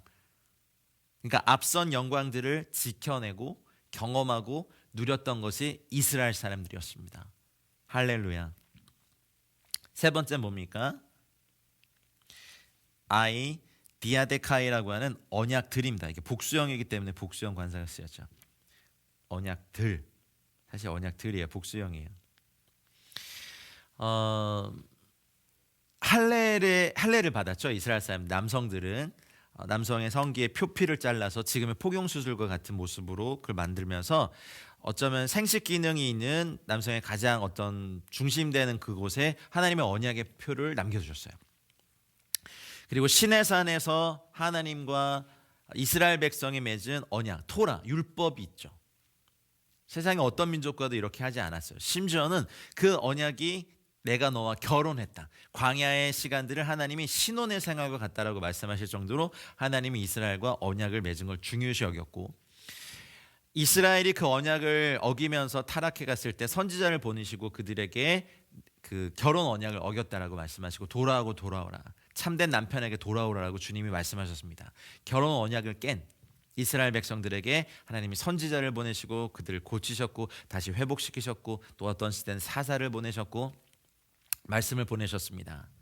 그리고 가장 중요한 언약은요, 이스라엘을 통하여서 그리스도를 보내겠다고 하신 이 메시아 언약이에요. 앵글로색슨족에게 이런 언약을 주셨습니까? 저희 한국 민족에게 이런 언약을 주셨습니까? 아니면 중국 민족에게 이런 언약을 주셨습니까? 터키 민족에게 이런 언약을 주셨습니까? 아니요. 이스라엘 민족에게 이 언약을 주셨어요. 너희 다윗의 자손, 유다 지파 후에 다윗의 자손 가문에서 메시아가 올 것이다. 할렐루야. 언약들이 있었어요. 이건 이스라엘에게만 하신 언약이에요. 복수형의 이 언약. 이 모든 언약은 이제 밀접하게 관련이 됩니다. 저희는 이제 새 언약 가운데 있습니다. 예수 그리스도로 말미암아 맺어진 새 언약 가운데 저희 성도들이 참여하면서 과거에 있었던 모든 언약과도 우리는 함께 연결되는, 예수님 때문에 연결되는 놀라운 은혜를 저희가 누리고 있죠. 그래서 이 이스라엘의 역사에서 구속적 계시의 어떤 수혜자가 이 이스라엘이죠. 그리고 그것을 통해서 저희가 복을 받고 그 언약에 참여하게 되죠. 이것이 이스라엘이 가졌던 세 번째입니다. 그리고 네 번째는 뭡니까? 율법들 모노데시아라고 하는 이 율법입니다. 이건 다른 말로 하면 사실은 토라라고 할 수 있죠. 저희가 이제 613개의 하나님의 토라의 그 규정들을 이렇게 계명들을 정리해서 얇은 책으로 저희가 판매를 하고 있는데요. 하나님은 다른 민족이 막 우상들을 섬기면서 자연 만물을 섬기고 사람들이 만들어 놓은 신들을 섬기고 살아갈 때 특별히 이스라엘에게 토라, 사실은 율법보다는 토라가 더 정확한 번역이고 표현입니다. 율법은 정말 법적인 것만이 많이 이렇게 저희들에게 다가오는데 토라 그러면요, 아버지의 교훈, 아버지의 가르침, 지시사항 이런 것까지 포괄한 거예요. 그래서 이스라엘에게 토라를 주셔서 하나님의 뜻을 알고 하나님의 뜻대로 살도록 도우셨습니다. 그리고 거룩하고 성별된 삶을 살도록 도우셨죠. 그래서 그들은 자신들이 하나님의 율법을 가진 백성임을 가장 큰 자랑으로 여겼어요. 근데 그 토라를 너무 사랑하다 보니까 하토라, 그 말씀, 그 토라의 신 예수님이 이 땅에 육신으로 오셨을 때 정작 못 알아봤어요. 마치 연애 편지를 받는 한 여인이 이 연애 편지가 막 구구절절히 명문장이고 너무 마음을 사가지고 이걸 너무 사랑한 나머지 정작 그 편지를 보낸 사람이 왔을 때 못 알아보고 죽여버린 것과 똑같은 거죠. 그래서 이걸 너무나 큰 자랑으로 여겼고, 여러분 복음서를 살펴보면 바리새인, 율법사, 서기관들이 당당하게 나와서 예수님께 막 공격적으로 질문한 게 뭐죠? 율법인 거예요. 가장 큰 계명이 무엇입니까? 뭐 형제가 7이 있었는데 다 이렇게 뭐 형수와 이렇게 결혼하다 죽었는데 나중에 부활 땐 누구의 아내가 되겠습니까? 뭐 안식일은 어떻습니까? 다 율법에 대한 것을 걸고 넘어섰잖아요. 왜요? 이스라엘 사람들의 토라를 얼마나 중요하게 여겼게요. 그래서 심지어는 이스라엘을 칠 때요, 적군이 일부러 안식일날 쳐들어왔어요. 안식일날 싸우지 않으니까. 도망도 안 쳐요. 왜냐하면 안식일을 범할 수 없으니까. 그래서 이렇게 소중히 하나님의 율법을 목숨을 버리면서까지 지킨 이스라엘 사람들에게는요, 토라 율법에 대한 자긍심이 대단했죠. 사도 바울도 어렸을 때 이걸 배우고 지켜온 사람이기 때문에 이걸 말하는 거예요. 이스라엘 백성에게는 율법이 있다. 근데 저 이방인 성도들은 사실은 은혜, 죄사함의 복음을 먼저 듣잖아요. 물론 성령께서 우리의 죄의 모습들을 깨닫게 하셔서 그걸 회개시키시면서 구원의 복음을 만나게 하는 역사를 지금도 하고 계시지만, 구원의 복음이 더 구원의 복음답게 되려면 제가 분명히 말씀드리는데 하나님의 계명을 알아야만 합니다. 그러면 그 계명에 비추어 봐서 내가 얼마나 죄인이고 나 스스로는 어떻게 하더라도 구원받을 길이 없구나라는 것을 깨달을 때, 처절하리만큼 내가 그 죄인이구나를 깨달았을 때, 그때서야 하나님의 구원의 감격은 더 크게 됩니다. 근데 어려서부터 믿음 안에 자라면서 신앙을 가진 모태 신앙인들은 왜 회개가 잘 안 되냐면요, 구약의 율법을 제대로 공부하지 않아서 그래요. 그 율법에 비추어 보면요, 우리가 죄인이 아닌 사람이 단 한 명도 없어요. 율법은 그 자체로 선합니다. 율법은 죄를 깨닫습니다. 여러분, 구약의 율법을 무시하지 마십시오. 그 율법을 읽으시고 암송하시고 외우시면서 그 율법에 비추어서 우리가 회개를 해야 합니다. 감정에 비추어서 하면 안 됩니다. 다음, 5번째는 예배입니다. 라트레이아라고 하는 이 예배는 여러분 다른 민족에게는 가르치지 않았는데, 특별히 예배, 이 제사라고 하는 하나님이 직접 가르치신 5개의 제사가 있었어요. 레위기 1장부터 나오는 번제, 2장에 나와 있는 소제, 3장에 나와 있는 화목제, 레위기서 말씀드린 겁니다. 또 4장에 나와 있는 속죄제, 5장에 나와 있는 속건제. 여러분, 예배의 중심은 사실 음악이 아닙니다. 우리가 현대 교회에서는 굉장히 많은 시간을 찬양과 경배에 할애하고 있습니다. 네, 맞습니다. 왜 그렇습니까? 이 제사 예배는요, 원래 제물을 중심으로 드려요. 번제도 그렇고 제물이 없이 하나님께 예배할 수 없었어요. 피가 흘려져야 됐고 각을 떠야 됐고 태워서 드리거나 어쩌면 고운 곡식을 곱게 빻아서 드리는 것이나, 그리고 속건제 같은 경우는 보상의 어떤 이런 절차도 있었고요. 근데 이 모든 것에 동일한 것은 재물이 있다는 거죠. 근데 왜 우리는 이렇게 예배하지 않고 하나님 찬양과 경배하며 드립니까? 예수님께서 이 모든 재물의 실제가 되어주셨기 때문에 그렇습니다.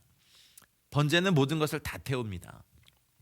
똥과 뭐 여러 더러운 것만을 제거하고 다른 걸 다 태워드리죠. 예수님께서 이 땅에서 자기 몸을 다 드려서 번제물로 하나님께 자신을 드렸던 걸 예표합니다. 그리고 구약에서 상번제를 드렸죠. 상번제. 아침과 저녁에 두 번씩 드렸던 이 시간이요.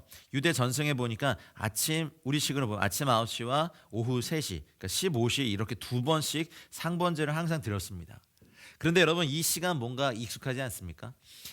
무슨 일이 있어도 아침과 저녁에 제사를 드렸던 이 시간에 예수님께서 밤새 재판 받으시고 아침 9시에 십자가에 달리셨고 오후 3시 제 15시를 일컬어지는 성경의 제 9시에 돌아가셨습니다. 완전한 번제물로 자기를 십자가에서 들이신 거죠. 소제는 거룩한 예수 그리스도의 삶과 사역을 뜻합니다. 곡식가루를 곱게 빻아서 하나님께 드린 꿀과 누룩을 그러니까 첨가하지 않은 고운 곡식으로 드리는 예수님의 삶 전체와 인격을 소제로 나타냅니다. 화목제는요. 하나님과 사람 사이의 화목을 이루고요. 그리고 이 화목제물은요. 많은 부분을 레위인과 제사장과 사람들과 나눠요. 그리고 화목제물만큼은 약간 흠이 있는 것도 드릴 수 있어요. 이거 무엇을 의미합니까? 하나님과 사람 사이에 완벽한 화목제물이 되신 예수님은요. 십자가에 달려서 완전한 제물이 되시기 전에 채찍질 당하셔서 몸이 다 패이시고 피가 났습니다. 매질 당하셨습니다. 침뱉음 당하셨습니다. 가시면류관 쓰셨습니다. 조롱 당하셨습니다. 이미 더럽혀졌다는 말씀이죠. 그러나 그럴지라도 화목제물로 단번에 우리를 위해서 하나님께 드려져서 우리를 위해 친히 저주가 되어셔서 우리에게 구원이 되신 이 화목제물이 우리 주 예수 그리스도이십니다. 그것으로 말미암아 속죄가 이루어졌죠. 이제 예수 그리스도의 보혈의 피의 공로, 예수님의 피의 이 모든 구원의 이것을 믿는 자마다 우리 죄를 자백하면 저는 미쁘시고 의로우사 우리를 모든 불의에서 사하실 것입니다. 이 예수님의 피가 우리의 모든 죄에서 우리를 구원하게 하셨습니다. 그것이 속죄제의 제물입니다. 그런데 이 속건제는 좀 다릅니다. 이건 저희가 드려야 되는, 저희가 완성해야 되는 예배입니다. 요한복음 4장에 보시면 사마리아 수가성 여인과 막 대화하시면서 하나님은 이제 예배하는 자를 찾으신다라고 하시죠. 속죄제는 여호와의 성물이나 어떤 사람에게 손해를 끼쳤을 때 그것의 물건값을 배상하고 여호와께 속죄하고 그 물건값의 5분의 1을 더해서 배상하는 겁니다. 그리고 속여 빼앗거나 착취하거나 그리고 강탈한 물건에 대해서도 보상해야 되는 것이 속건제입니다. 여러분, 한국 교회가 이 속건제가 약합니다. 한국 사회가 이 속건제의 제사가 예배가 약합니다. 속여 빼앗는 것에 아무도 배상하지 않습니다. 바라기로는 저희가 위정자들과 이 정권을 위해서 더 기도해야 되는 것이 저희가 부패 지수가 많이 이제 깨끗해지고 많이 순위가 올라갔지만 정말 완전히 깨끗해질 때까지 약자를 탈취하지 않고요. 거짓말로 사람들의 물건을 빼앗지 않고요. 국가의 어떤 재정들을 막 빼먹지 않고요. 이것이 정치 영역에서 드려지는 속건제의 제사라고 저는 믿습니다. 교회 헌금을 아무렇게나 사용하지 않고 손해를 끼치거나 여호와의 성물을 범하였으면 배상하는 것 당연합니다. 그리고 5분의 1을 더해서 해야 합니다. 우리는 속건제의 제사를 드려야 합니다. 이것을 지켜온 것이 누구였습니까? 이스라엘 사람들이었습니다. 이것이 다섯 번째였고, 여섯 번째는 에판겔리아이라고 하는 여섯 번째 약속들입니다. 약속들. 하나님의 약속들은 일반 언약에 덧붙여서 오실 그리스도에 관한 약속들입니다. 모세의 율법과 선지자의 글과 시편의 내용 곳곳에 하나님이 약속하신 그리스도에 관한 모든 말씀들이 바로 에판겔리아입니다. 물론 거기에는 우리 성도들을 향한 약속의 말씀들도 있죠.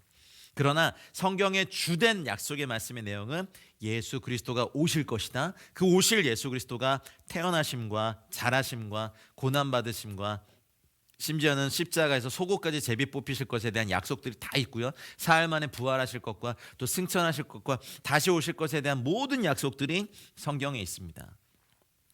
구약의 예언의 약속들을 연구해 보면요. 여러분 그거 아십니까? 예수님의 초림에 대한 말씀보다 예수님의 재림에 대한 약속의 말씀이 2배 이상은 많아요.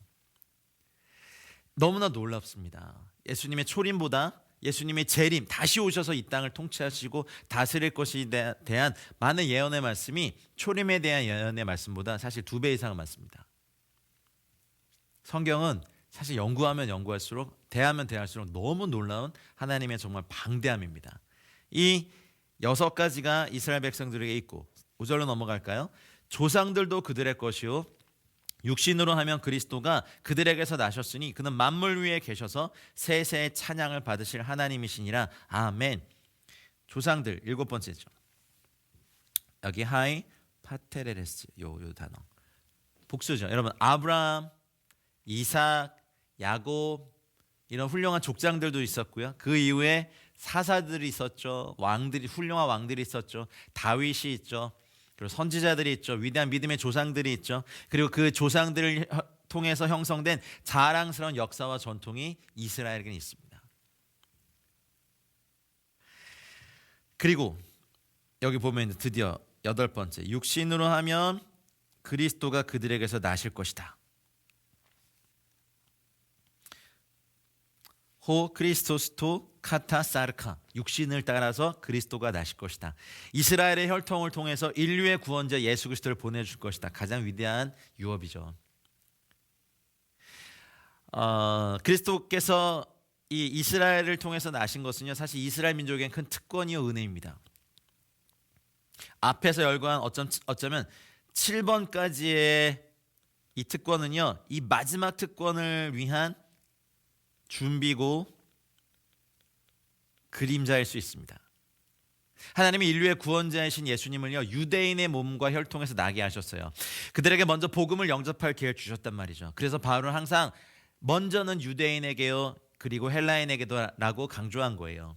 이처럼 이스라엘 민족은요, 사실 누구보다도 먼저 예수 그리스도를 믿을 수 있는 특권을 갖고 있었습니다. 이방인들이 구원을 받지 못한다 할지라도 이스라엘 민족만큼은 구원을 받을 수 있는 많은 기회와 특권이 있었습니다. 그들은 구원의 문제만큼은 정말 꼬리가 되지 않고 머리가 될 만한 사람들이었다는 거죠. 그런데 그들의 처지가 그렇지 못했습니다. 물론 초대교회에 성령이 임하시고 많은 유대인들이 예수를 믿었습니다. 초대교회 성도들 중에 많은 유대인들이 있었습니다. 그러나 이 8가지 어마어마한 영광과 특권이 있었음에도 불구하고 이스라엘은, 유대인들은 사실은 예수님을 거부했습니다. 이 비밀이 나중에 이제 풀어집니다. 그러니 여러분, 10가지만 보면요, 이스라엘의 특권이 되게 엄청나고 많구나라고 얘기하죠. 근데 이렇게 말하던 사도 바울이 갑자기 예수 그리스도를 찬양해요. 그 예수님은 여기 보면 에피판톤, 모든 것 위에, above all things, 모든 것 위에 계셔서 세세의 찬양을 받으실 하나님이시다라고 갑자기 그리스도의 탁월한 위엄을 선포해요. 사도가 그토록 괴로워하는 중요한 이유가 있죠. 이스라엘을 특별한 존재로 만들어준 언약의 역사를 완성시킨 이 사건, 예수 그리스도가 태어나시고 예수 그리스도가 십자가를 이루셨고 예수 그리스도가 구원의 길을 여셨는데 이것을 부인한 것에 대해서 안타까움이 있지만 예수님을 찬양해야 돼요. 지금 사도 바울의 마음이 그래요. 놀랍게 찬양하는 거예요. 육신으로. 앞에서 말한 7가지 언약의 특권도 사실은 8번째, 예수 그리스도가 육신으로 혈통을 따라서 이스라엘에게 날 것인 거에 대한 것이 딱 이제 클릭이 되니까 예수님을 갑자기 찬양하지 않고 버틸 수 없는 거예요. 완성이거든요. 만물 위에 계셔서 에피판톤, 그리고 에이스토 아이노아스, 영원토록 세세토록 찬양을 받으실 하나님이시로다. 갑자기 아멘을 외쳐요. 사도 바울이 얼마나 지금 막 가슴이 뜨거워졌겠습니까? 그러니 이 8가지의 어마어마한 영광과 특권이 있었음에도 불구하고 동족인 내 골육의 형제인 이스라엘이 예수님을 모르니까 너무나 가슴 아팠지만 이 찬양을 받으시길, 세세 무궁토록 영광을 받으시기 합당한 예수님을 말하지 않고는 견딜 수 없는 것이 5절에 나타나는 겁니다.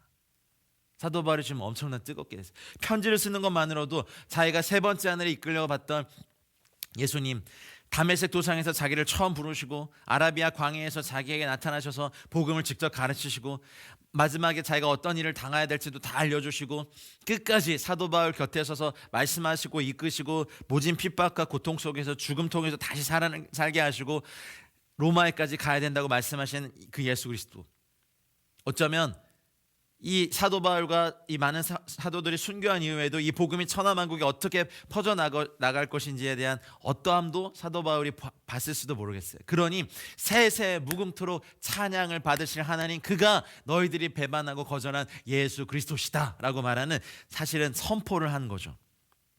할렐루야. 6절로 넘어가겠습니다. 읽겠습니다. 그러나 하나님의 말씀이 패하여진 것 같지 않도다. 이스라엘에게서 난 그들이 다 이스라엘이 아니다. 바울이 여기에서 한 가지 반론을 예상하면서 대답해요. 만일 유대인들이 버려졌다면 하나님은 신실하지 않지 않느냐? 앞에서 그런 많은 7, 8가지의 특권을 누렸는데 유대인을 버렸다면 하나님이 신실하지 않다라고 하는 이런 예상되는 반론에 대해서 무릎쓰는 거예요. 그렇지 않다. 하나님의 말씀이 패해진 것 같지 않다. 그 증거를 이제 대는 거예요. 그리고 실제로 초대교회 때 오순절날 성령 강림 사건 때 수많은 유대인들이 예수님을 주라 고백하며 나왔습니다. 근데 그 이후로 사실은 이스라엘이 구약의 그 많은 유업들을 너무 사랑함으로 또 눈이 가려져서 사실은 나중에 밝히지만 이방인의 충만한 구원의 수가 채워지기까지 그들의 일부가 눈이 가려진다는 사도 바울이 이제 나중에 밝혀요. 하나님이 이스라엘을 버리지 않았다고 말하는 거예요. 하나님의 말씀이 패해지지 않았다. 왜냐하면 하나님의 말씀이 패해지고 이스라엘이 다 버려졌으면 앞에 말했던 그 유업들이 다 헛것이 되기 때문에 그렇다라고 말하는 거죠. 하나님의 약속들은 참된 이스라엘 백성에게 주어진 것이고 그들에게 그러한 약속들은 충분한 효력을 가지고 지금 예수 그리스도 안에서 우리가 하나님의 백성된 우리들에게도 여전히 유효합니다. 그리고 이스라엘 혹은 참 이스라엘 백성의 이름 아래 유대인으로 태어났던 이방인으로 태어났던 아브라함의 믿음을 본받고 언약에 참여한 그의 발자취를 따르는 모든 사람들이 포함된다라고 말을 하는 거예요. 이제 깨달은 거죠. 여러분 출애굽기 19장 5절 6절 말씀에 이스라엘의 정체성을 참 잘 말한 말씀이 있어요. 세계가 다 내게 속하였으니 너희가 내 말을 듣고 내 언약을 잘 지키면 너희는 모든 민족 중에서 내 소유가 되겠고 너희가 내게 대하여 제사장 나라가 되며 거룩한 백성이 되리라. 너는 이 말을 이스라엘 자손에게 전할지니라. 아멘. 조건이 있는 거예요.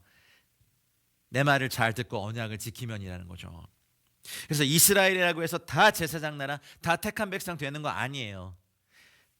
남유다 북이스라엘로 나눠졌을 때 여러분 2지파가 남았고 10지파는요 이방 족속에게 먹히게 하고 그들의 존재 자체를 희미하게 만드셨어요. 그분이 하나님이세요. 지금도 예수와를 사랑하고 우리 주 예수님을 사랑하고 주님을 따르는 저희들이 이제 참 이스라엘이라고 하는 거예요. 하나님의 약속은 온 이스라엘을 염두에 둔 게 맞아요. 그런데 그들이 다 그 약속을 받아들였지 않기 때문에 온 이스라엘이 다 약속을 받아들이지 못했어요. 그럼에도 불구하고 그 동일한 혈통의 나머지 사람들에게 이 유업이 주어졌고 이제는 예수 그리스도 안에서 세세토록 영원토록 찬양받게 합당하신 예수 그리스도로 말미암아 이방인 신자인 저희들도 아브라함의 약속의 유업에 참여해서 앞에 말한 그 참 이스라엘 사람들이 누렸던 8가지 유업의 축복을 우리가 다 누리는 거죠. 할렐루야. 여러분 로마서를 공부하면서 우리가 찬양과 경배를 주님께 드려야 됩니다. 할렐루야.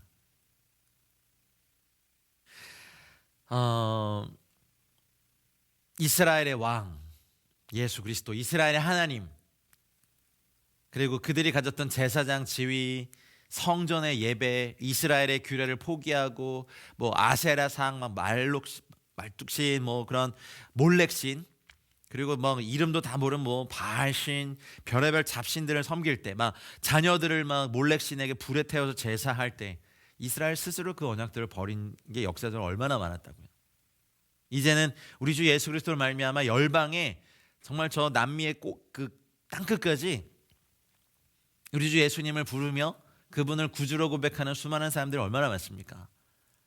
이제는 혈통의 유대인이 아니고 언약의 말씀으로 태어난 이스라엘이 참 이스라엘입니다. 그래서 저희들이 이스라엘의 후에 또 이스라엘 유업이 될 수 있는 거예요. 그런데 조심해야 할 것은 이제 하나님께서 유대인을 다 버리셨다라고 취하는 입장을 하시면 안 된다는 거예요. 11장에 나타나겠지만 하나님이 이스라엘을 구원하신 남은 자들을 구원하시고자 하시는 마지막 엔드타임의 프로세스들이 있으세요. 기필코 온 이스라엘을 구원하시고자 하는 하나님의 말씀은 이루어지실 겁니다. 단지 그 때가 언제일지에 대한 문제입니다. 성령을 따라 난 사람들, 하나님의 이스라엘 사람들. 갈라디아서 6장 16절에 보면 하나님의 이스라엘은 분명 모든 족속의 하나님의 백성을 포함합니다. 이런 구별의 목적이 다시 말씀드리지만 육신을 따라 난 이스라엘이 아니라 진정한 언약의 약속을 따라 새 언약 가운데 탄생한 이제 진정한 이스라엘을 포함하는데, 지금 유대교는 이 유대인들은 이걸 인정하지 않죠. 왜냐하면 예수님도 인정하지 않는데요. 그러나 사도 바울을 통하여서 하나님은 저희들에게 이걸 가르쳐 주셨고 우리들에게 말씀하고 계십니다. 창세기 21장 12절에 보면요, 이삭에게서 난 자라야 너의 씨라 부를 것임이니라. 이스마엘이 먼저 있었거든요. 근데 혈통으로만 보면 사실은 아버지도 아브라함이니까 이스마엘이어야 하는데, 하나님의 약속은 무엇이냐면 이삭에게서 난 자라야만 너의 씨가 부르심을 받을 것이다. 그러니 이삭의 혈통을 가진 후손이 아니라 이삭에게 속한 약속의 자녀들을 향하는 것입니다. 자, 7절을 보겠습니다. 같이 읽겠습니다. 또한 아브라함의 씨가 다 그의 자녀가 아니라 오직 이삭으로부터 난 자라야 너의 씨라 불리리라 하셨으니, 이게 이제 방금 제가 말씀드린 그 말씀이잖아요. 그러니 이삭과 그의 후손 야곱, 그것은 아브라함의 후손 너의 씨로 간주되었고 다른 어떤 후손도 아브라함의 자손이 되지 못할 것이라고 말씀하신 거예요. 그래서 여종의 아들인 이스마엘과 나중에 후처를 드리죠. 그두라, 아브라함의 합법적인 후처죠. 이 그두라에게서 낳은 자녀들이 있어요. 배제됩니다. 에서와 야곱의 경우도 마찬가지예요. 여러분, 에서와 야곱은 한 여자에게서 같은 태를 통해서 태어난 이삭의 아들들이었어요. 리브가, 어머니 리브가잖아요.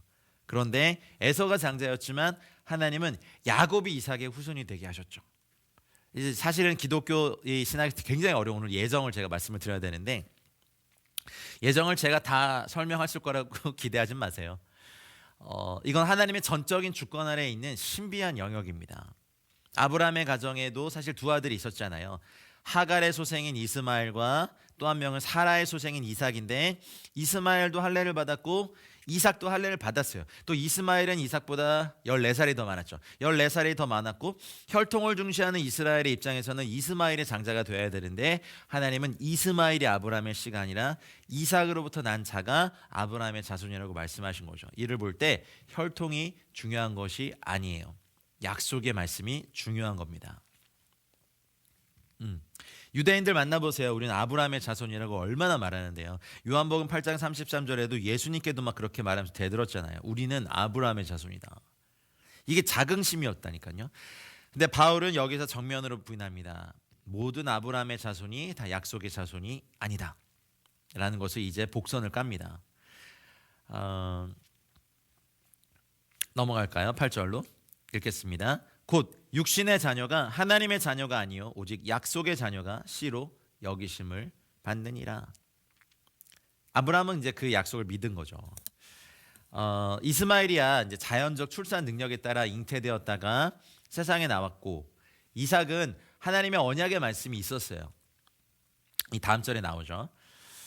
그래서 이스라엘에 속한 자와 진정한 이스라엘에 관한 구별들, 아까 6절에서 본 것처럼, 그리고 계속해서 지금 7절, 8절에 이르러서 자연적인 씨와 또 약속의 자녀의 씨가 다르다고 말하는 이 사도 바울의 논조는 아브라함의 후손으로서 당연히 하나님의 선민으로 선택받은 이스라엘이다라고 외치는 유대인의 교만을 한 방에 깹니다.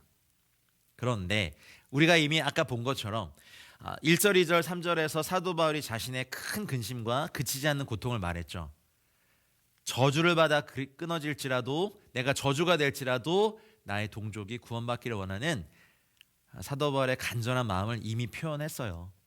그런데 이 서신을 읽는 사람이 로마 교회에 이방인 성도만 있는 것이 아니라 유대인 성도들도 있을 것, 유대인 출신 성도가 있을 거 아니에요. 아마 아프지만 이렇게 말하는 거. 그래서 육신의 자녀가 하나님의 자녀가 아니라 약속의 자녀가 씨로 여기심을 받는 은혜가 있을 것입니다. 이제는 유대인이든 이방인이든 성령, 영을 따라 낳은 자들. 왜냐하면 새 언약이 그렇거든요. 이제는 하나님의 영이 우리 가운데 임하여서 새 마음과 새 영을 부어주시겠다 하셨어요. 그들의 마음에 부드러운 마음을 주어서 내가 하나님됨을 그들로 알게 하겠다라는 이 말씀의 약속을 따라서 이제 누구든지 예수님을 믿으면 이제 새롭게 거듭나서 예수님을 알게 되는 이 성령을 따라 낳은 저희들도 하나님의 자녀가 되는 거죠. 9절로 가겠습니다. 읽겠습니다. 약속의 말씀은 이것이니 명년 이때에 내가 이르르니 사라에게 아들이 있으리라 하심이라. 이것이 이제 하나님의 약속이죠. 이 말씀이 창세기 25장 23절 말씀이죠. 23절 아니죠. 23절에 이제 이거 좀 이따 설명을 제가 좀 드릴게요. 내년에, 그러니까 방문하시고 난 다음에 사실은 아브라함이 기다린 것은 내년에 이때쯤에 내가 이를 것인데 사라에게 아들이 있을 것이다. 그러면 사라에게 아들이 있는 증거는 뭐냐면 하나님께서 내년 이때에 우리를 방문하신 거, 아브라함을 방문하신 거. 그래서 이 언약의 말씀을 기억하면서 사실은 아브라함은 하나님도 기다리고 약속의 아들도 기다렸죠.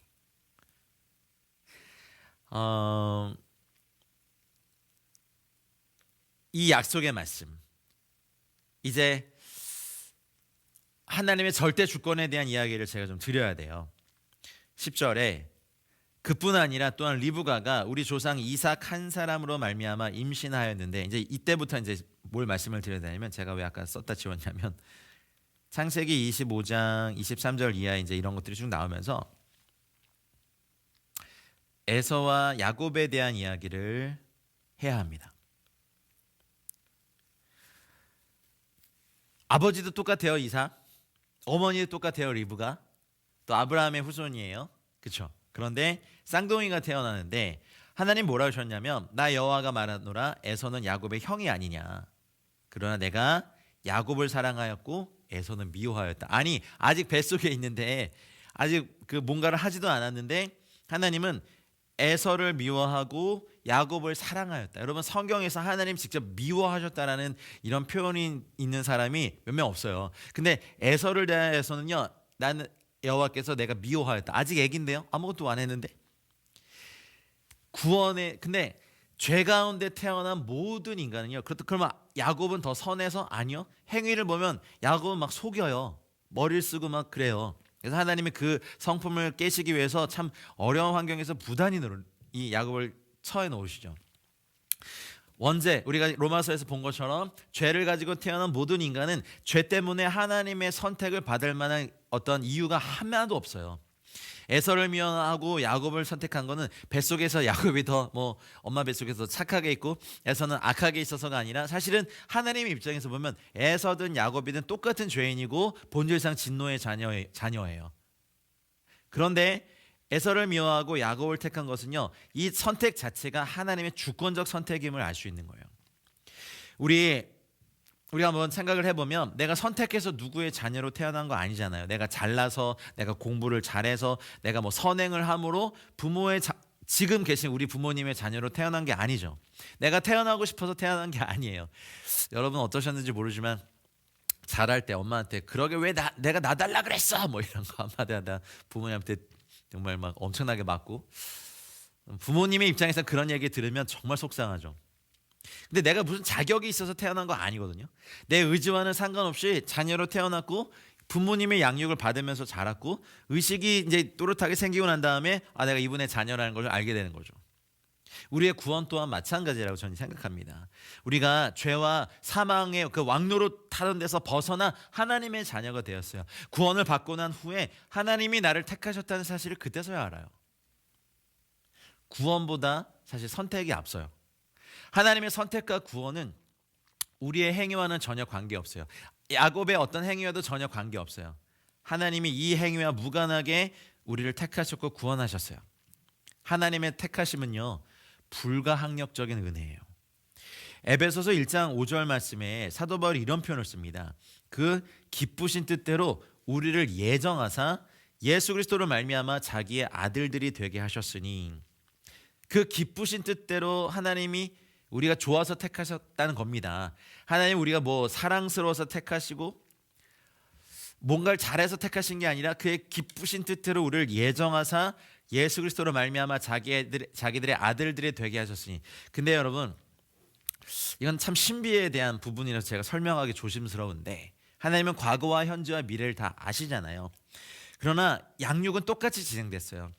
에서는 들에 나가 사냥하기를 좋아하고 야곱은 장막에 거하기 좋아한다는 그 표현은요, 독특한 히브리어적인 관용적인 표현인데, 장막에 거해서 토라를 배우는 것을 장막에 거한다는 표현을 써요. 그러니까 하나님의 말씀을 배우고 하나님의 말씀을 중요하게 여기는 기질이 야곱에게 있는 걸 하나님이 아셔서 사실 야곱을 택하시고 기회는 똑같이 주셨어요. 성경을 배우게 하고 토라를 배우게 하는. 그러나 에서는 자기의 선택으로 사실은 장막에 머무르면서 토라를 공부하기보다는 나가서 사냥하는 것을 더 좋아했던 아들로 성장하게 됩니다. 근데 하나님은 아브라함과 이삭에게 하셨던 약속을 지키셔야 하기 때문에 사실은 그러한 기질을 가진 야곱을 택하셔서 이스라엘 12지파를 이루게 하셨죠. 그러나 에서에게 구원의 기회를 주시지 않은 거 아닙니다. 우리가 흔히 착각하는 것은 하나님이 구원받을 자를 정하시고 구원받지 못할 자를 정하셨다는 것을 예정으로 착각하는데 아닙니다. 하나님의 예정은 무엇이냐면요, 이제 불의한 자나 그렇지 않은 좀 덜 불의한 자나 모든 사람에게 구원의 길을 다 여셨는데 예수 그리스도로 말미암아 구원받게 하는 걸 여신 거예요. 이것을 예정하신 거예요. 다시 말합니다. 얘는 구원받고 얘는 구원받지 않은 것이 아니라 예수 그리스도로 말미암아 예수님을 믿는 모든 사람들을 구원받게 하시는 것을 예정하신 거예요. 여전히 이 부분에 신학적인 논쟁이 있습니다. 인정합니다. 또 제가 이렇게 말하면 또 이렇게 쌍심지를 키고 공격하실 분이 있는 거 압니다만, 이렇게 말을 해야겠습니다. 이 부분에 대해서는요, 하나님의 절대 주권인데, 그래서 이 9장 후반전에 보면요, 토기장의 이야기를 냅니다. 자기의 뜻대로 이렇게 쓸 그릇 저렇게 쓸 것을 만들 주권이 없느냐라고 사도 바울이 반문합니다. 오히려. 그러나 이제 우리가 이해해야 될 하나님의 예정은 이 에베소서 1장 5절의 예절이에요. 예수 그리스도 그의 기쁘신 뜻대로 우리를 예정하사 예수 그리스도로 말미암아 자기의 아들들이 되게 하신, 자기의 자녀들이 되게 하신 하나님의 놀라운 예정이 숨어 있다는 거예요. 이와 같이 이방인이어도 약속에 속하면 아브라함의 자손이고 믿음과 순종에 의해서 성령과 말씀에 의해서 우리가 거듭나게 되어서 하나님의 나라의 유업의 상속자가 될 것이라는 약속이 예정이에요. 그 자식들이 아직 나지도 아니하고 무슨 선이나 악을 행하지 아니한 때 택하심을 따라 되는 하나님의 뜻이 행위로 말미암지 않고 오직 부르시는 이로 말미암아 서게 하려 하사. 이제 이거예요. 아니 아직 태어나지도 않았어요. 뭔가 선이나 악을 행하지도 않았는데 이미 정하셨단 말이에요. 에서는 미워하고 야곱은 사랑했어요. 택하셨어요. 근데 구원에 대해서 택하신 게 아니에요. 나중에 이제 에돔 자손의 어떤 그런 조상이 되게 하고, 사실 이삭과 리브가 밑에서 똑같이 하나님의 말씀을 배우는 기회를요 제공하십니다. 근데 선택은 지금도요, 교회 안에서 또 복음을 듣고, 사실 사도 바울이 전에도 기라성 같은 사도들이 복음의 말씀 사역을 전해도 주님 배반하고 떠나고 구원의 길에서 멀어진 사람들이 있었습니까? 없었습니까? 기록에 보면 있었어요. 그럼에도 불구하고 하나님은 모든 사람이 구원을 받으며 진리는 하는데 이르기를 원하시죠. 그러나 하나님은 아브라함과 이삭에게 주신 약속을 성취하셔야 하기 때문에 야곱을 택하셔서 그로 이스라엘의 조상이 되게 하십니다. 그것을 말을 하는 겁니다. 그러니 야곱을 택하심도요, 야곱의 선이나 악 때문이 아니다. 하나님의 뜻이 행위로 말미암지 않고 오직 부르시는 이로 말미암는 이 주권을 말하는 것을 사도 바울이 얘기하는 겁니다. 야곱이 잘해서 절대 아니에요. 보세요. 차라리 에서가 남자다워요. 밖에 나가서 사냥하고 막 아버지와 친하고 속은 거밖에 없잖아요. 근데 문제는 에서의 죄는 뭐냐면 영적인 장자권의 유업을 중히 여기지 않았어요. 토라, 이 가문에 내려오는 메시아가 날 것이에 대한 엄청난 그런 중요한 말씀을 중히 여기지 않고 팥죽 한 그릇에 그것을 팔아버리는 것은 평소에도 이것을 얼마나 중히 여기지 않았는 것을 예표합니다. 여러분, 교회, 말씀 선포, 집회, 어떠한 것도 하나님께서 여러분에게 허락하신 은혜의 수단들을 중히 여기지 않는 교만함의 죄, 에서의 죄를 범하지 않길 원합니다. 중히 여기십시오, 여러분. 저희가 이렇게 온라인을 통해서 여러분을 섬기는 것도 혹여나 만약에 정말 어떤 사태가 있어서 더 이상 저희가 못하고 또 교회들이 이런 걸 못하게 될 때가 혹시나 올지도 모르게 돼. 그리고 성경 어플에서 이 핸드폰 어플에서 모든 성경 어플이 사라지는 날이 올까요? 올지도 모르겠습니다. 지금 여러분에게 주신 것들을 중히 여기고 기뻐하며 누리며 감사하며 이 모든 것이 택하심을 따라 하나님의 뜻이 행위가 아니라 부르시는 이로 말미암아 서게 하려 하는 것. 여러분, 저도 가끔 저를 사역자로 부르신 것이 잘 이해가 안 됩니다. 사역을 하면 할수록 제가 얼마나 자격이 없는 사람임을 처절하게 통감합니다. 사실 지금도 매번 사역을 그만두고 그냥 성도로 있는 것이 참 좋을 수도 있겠다, 이런 마음 많이 듭니다. 그러다가도 저 같은 사람을 택하신 것은 하나님의 전적인 주권이야 은혜고, 저 같은 사람을 충성되게 여겨 사역을 맡겨주신 것도 전적인 은혜고, 저는 저희 이제 원 가족에게도 별렇게 인정받는 사람이 아니기 때문에 그런 상처가 문득문득 올라올 때마다 사실 아픕니다. 그리고 그냥 저의 약함의 어떠함 때문에 하나님의 일들이 계속 이렇게 어그러져 가고 밀려져 가고 성취되지 않은 것을 볼 때마다 내가 뭐길래 죄인 중에 괴수인 내가 오히려 하나님의 나라의 역사를 막는 것이 아닌가, 이런 자괴감에 빠질 때가 너무나 많습니다. 약해 빠졌고 정말 연약하고 무력하고.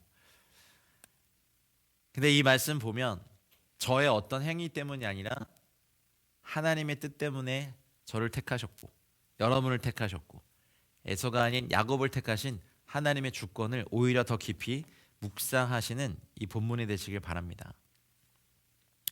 디모데후서 1장 9절이 사도 바울이 이 말씀에 대해서 확실히 말해주는 말씀이에요. 하나님이 우리를 구원하사 거룩하신 소명으로 부르심은 우리의 행위대로 하심이 아니요 오직 자기의 뜻과 영원 전부터 예수 그리스도 안에서 우리에게 주신 은혜대로 함이라.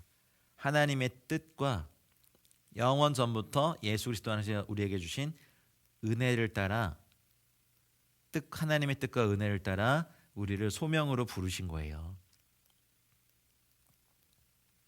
오히려 여기가 저희가 이 말씀에서 논쟁거리를 찾는 것이 아니라 찬양할 거리를 찾길 원합니다. 하나님의 뜻이 그려하셨어요. 그리고 그리스도 예수 안에 우리에게 주신 은혜가 그리하셨습니다. 우리 주 예수 그리스도는 영원 무궁토록 찬양받기 합당하십니다. 12절로 가겠습니다. 읽겠습니다. 리브가에게 이르시되 큰 자가 어린 자를 섬기리라 하셨나니. 아까 말씀드린 창세기 25장 23절 말씀이시죠? 여호와께서 그에게 이르시되 두 국민이 너의 태중에 있구나. 두 민족이 너의 복중에서부터 나누이리라. 이 족속이 저 족속보다 강하겠고 큰 자가 어린 자를 섬기리라. 이것은 인용구입니다. 13절로 넘어가겠습니다. 읽겠습니다. 기록된 바 내가 야곱은 사랑하고 에서는 미워하였다 하심과 같으니라.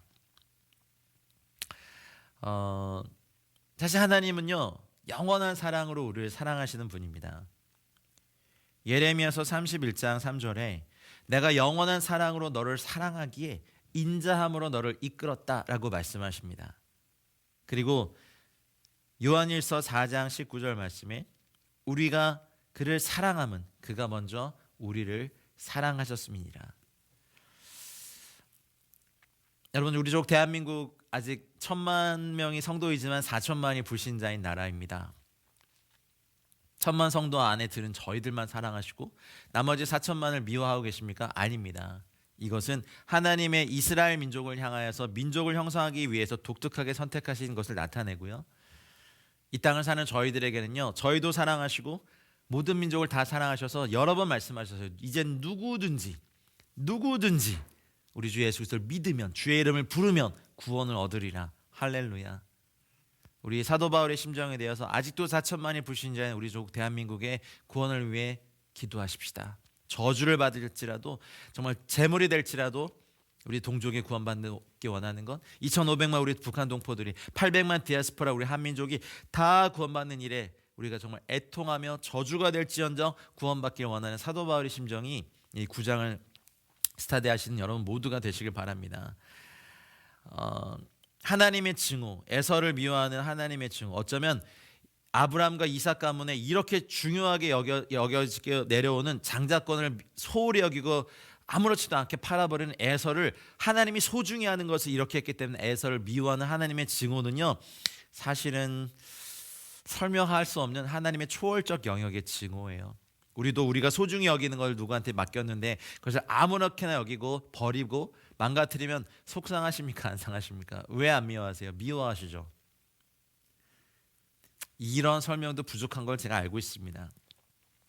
어쨌든 하나님의 뜻에 의해서 발생한 것임을 기억하시고, 제가 말씀드렸죠. 아까 예정에 대한 큰 비밀을 제가 다 말씀드릴 수 없다고요. 예전에는 있을 거라고 정말 교만한 적이 있었는데요. 큰 바다에 얕은 바다 말고 큰 바다에 들어가 보면요, 더 밑으로 그 비밀에 대해서 그 깊은 바다로 들어갈 수 없구나를 아는 것처럼요, 이 질문에 대해서는요 하나님의 초월적 주권이다라고밖에 말할 수 없어요. 사실은 받아들여야 돼요. 진리는 그냥 받아들이고 믿어야 되는 거예요. 야곱은 택하시고 에서를 택하지 않으셨던 이유, 야곱을 끝까지 일생 동안 복 주셨지만 에서에게는 결코 이러한 복을 허락하시지 않은 이유, 이것 또한 하나님의 초월적인 은혜입니다. 그러나 아까 제가 말씀드린 것처럼 어렸을 때 똑같이 토라를 배울 수 있는 환경을 제공하셨고, 이 장자권은 이스라엘이 탄생할, 메시아가 탄생할 놀라운 주권의 또 특권의 은혜인데, 이것을 아무렇게나 여긴 어쩌면 에서에 대한 하나님의 증오가 표현된 것일 수도 있습니다. 설명은 여기까지 하겠습니다. 이후의 깨달음은 성령께서 여러분에게 허락하실 것입니다. 14절로 가겠습니다. 사도 바울이 이렇게 얘기하고, 아마 그렇다면 하나님이 너무 불의하신 게 아니냐라고 하는 사람들의 반론을 이미 예견한 것 같아요. 그래서 말합니다. 14절 같이 읽겠습니다. 시작. 그런즉 우리가 무슨 말을 하리요? 하나님께 불의가 있느냐? 그럴 수 없느니라 하셨습니다. 언약에 대한 하나님의 신실성이요, 아브라함의 육신적 자손들이 얼마나 구원에 참여하는지에 따라 평가되는 게 아니고, 오히려 하나님의 신실하심은 하나님의 주권적 선택을 받은 사람들이 하나님의 언약적 은혜의 소유와 상속자가 된다는 말씀. 그래서 저희가 하나님의 은혜와 하나님의 이 상속에 참여한 자가 됐잖아요. 이것은 하나님의 택하심이고, 그렇다면 유대인의 입장에서는 왜 유대인을 이렇게 고난받게 하시고 왜 이방인들을 이렇게 구원하신가라는 질문에 대해서도 이제 10장 11장에 나와요. 유대인들의 넘어짐이 이방인들의 구원에 하게 하신 하나님의 때가 정해져 있었어요. 유대인들만 구원하시고 이방인들에게 복음이 전해지지 않았다면 우리는 구원의 기쁜 소식에 참여할 수 없었겠죠. 하나님은 불의하지 않으십니다. 하나님은 신실하십니다. 절대로 하나님께는 불의하심이 없습니다. 15절로 가겠습니다. 읽겠습니다. 모세에게 이르시되 내가 긍휼히 여길 자를 긍휼히 여기고 불쌍히 여길 자를 불쌍히 여기리라 하셨으니. 아멘.